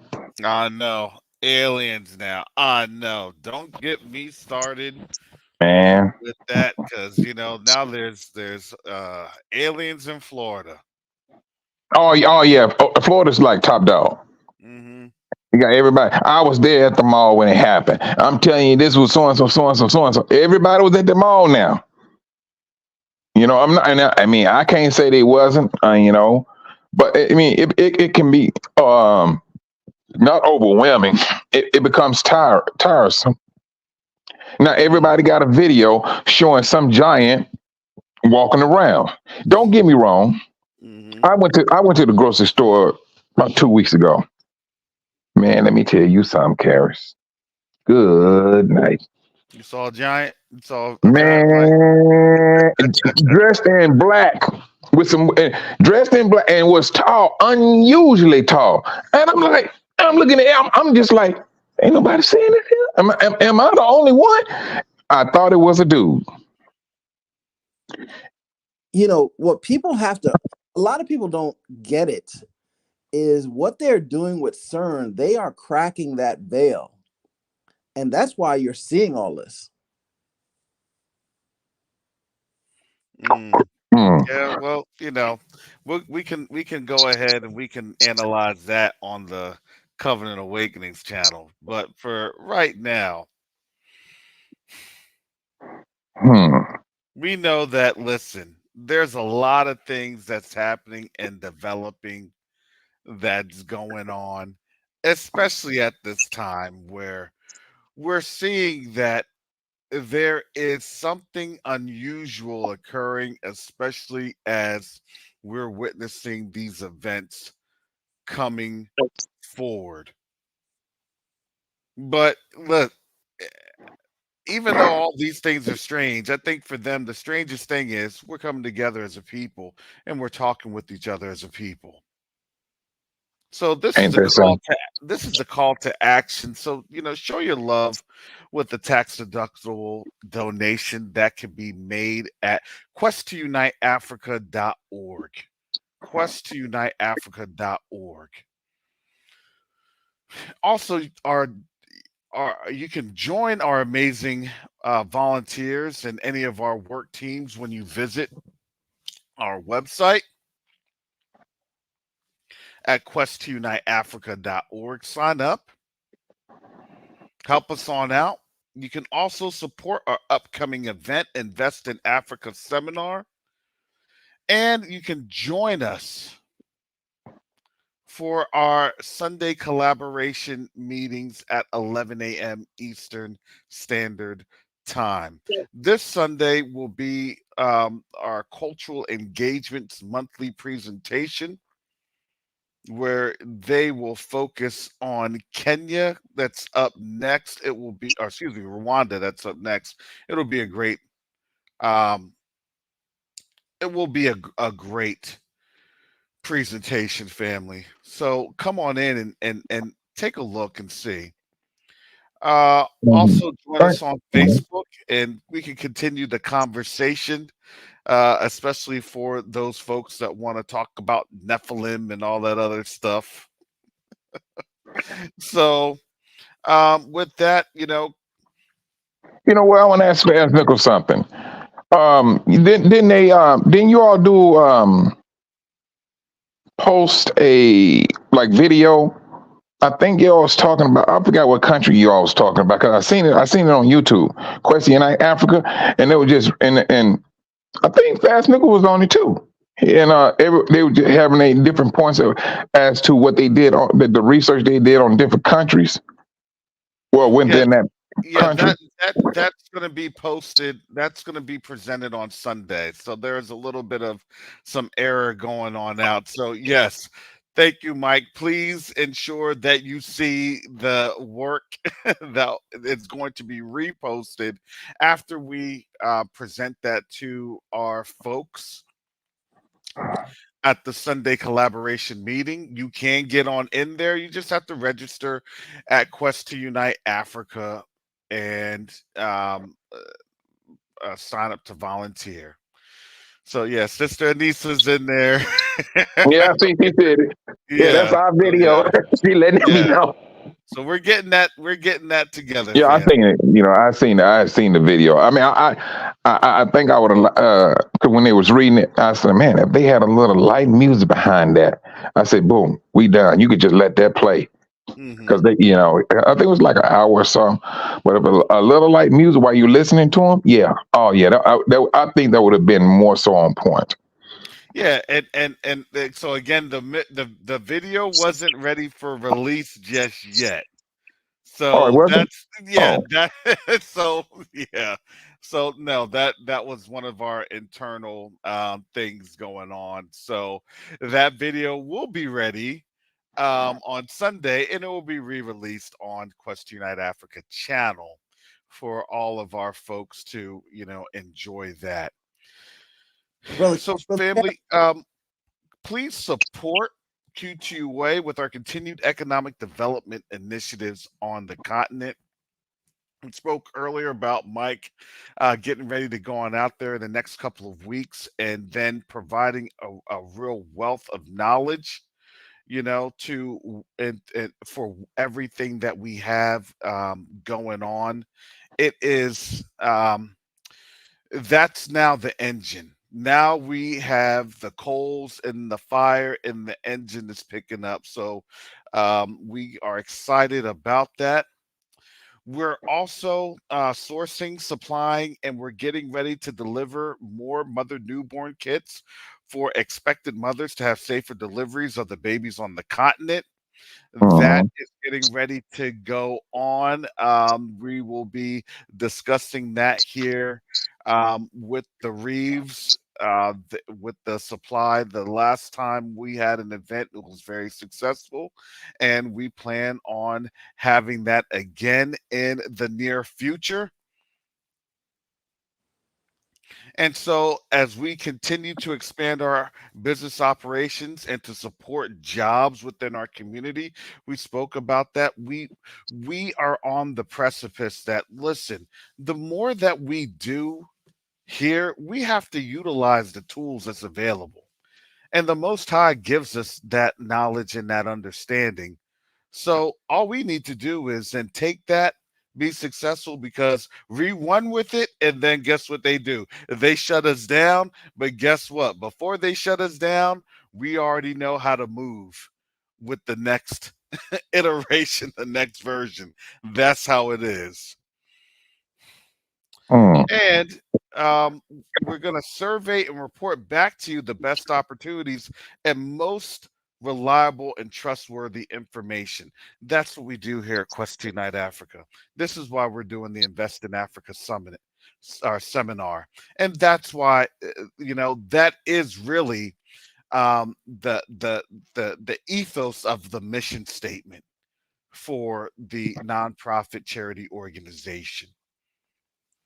Yeah, to make that travel, I mean, we had brothers and sisters that took travels to Africa, and and some of them, I mean, majority of them, they shipped their things from the United States to Africa, and they had unfortunately, they had a rude awakening, and we trying to eliminate that. Well, let me take that lie back. We have seen how to eliminate the unnecessary nonsense when it comes to shipping your container with stuff in it. So this is the whole purpose of us, these the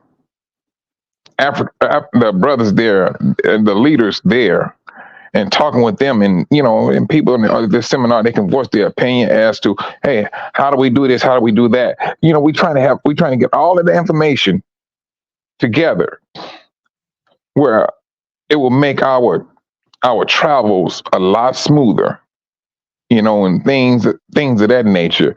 And at the same time, still looking at business ventures that we can get into and things of that nature. But yes, I mean, because you had a lot of brothers that went there, had some bad experiences, and it cost them a lot of money, and so it can leave a bad taste in their mouth. And I'm quite sure, if it happened to me, it probably would, had the same effect on me. But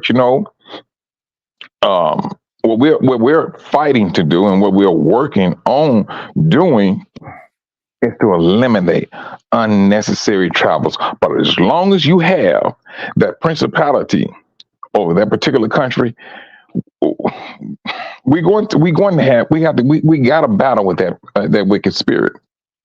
We got to, but if we moving as one, our strength is a whole lot stronger until Yah says, you know what, it is enough. That's when the principalities will be moved out the way. When He gather His people and put them back in their own land, there will be no such thing as you being hindered by this principality. No, but until then, we move according to Yah's will. We try to move as one, as a nation, so that we can be strong, maintain our strength and faith at the same time. All right. Thank you, Brother Mike. So, with that, family, again, thank you for supporting Quest Unite Africa, supporting us on our Quest Unite Africa Friday discussions live. Again, please visit our website at questuniteafrica.org to stay informed with the current news of what our organization is doing. We definitely appreciate your support, your outpouring with family. We are in a continued need of that, because we still have a lot of things going on in the background that we would love to develop to present to our people, not just within the Quest to Unite Africa community, but also abroad. This is for the continent and the diaspora. So again, like, share, and subscribe. Please go to our Quest Unite Africa channel and please subscribe. And we thank you in advance for your gift at Quest Unite Africa. to help us to continue to build our mission. So with that said, family, we'll see you on the next episode next week. And with that, greetings to all of our brothers and sisters around the world, here in the diaspora and on the continent. You all take care and be safe. Shalom Are you Sabak. tired of fighting with your wife or with your husband? Have you each retreated into your separate corners, not even trying to speak to each other anymore? Are your children witnessing a toxic marriage rather than a purposeful partnership? Hi, I am Shar, and I am an attorney mediator and experienced in helping families for the past 13 years navigate really challenging times. And I am here to help you. Husbands, hear your wives. Wives, hear your husbands. So together we can find the truth why your family is struggling and what it will take to get unstuck from cycles of misunderstanding and patterns of frustration. Join me live on YouTube on this Monday night at 6:00 p.m. Eastern as I conduct a live mediation. And if you would like to be heard, if you would like to hash out a misunderstanding with your spouse here on our live, sign up now to apply for your free opportunity to mediate. And I look forward to seeing you Monday night.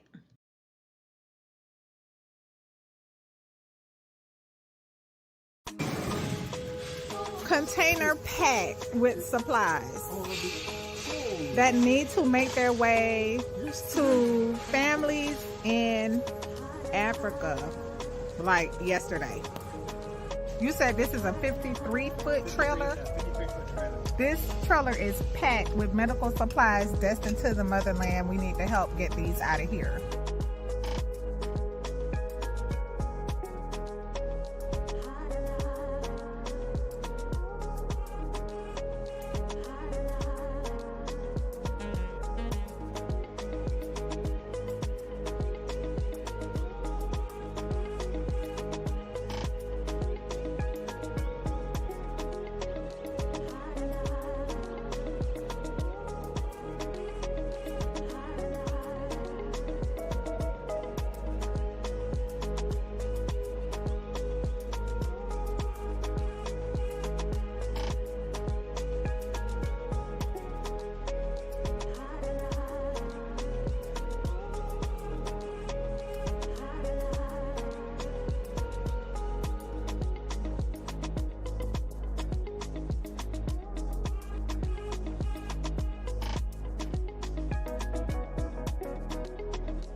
Tuna wageni watatu, Mheshimiwa Sebastian Kapufi mbunge, ambao ni wadau wa maendeleo kutoka Marekani.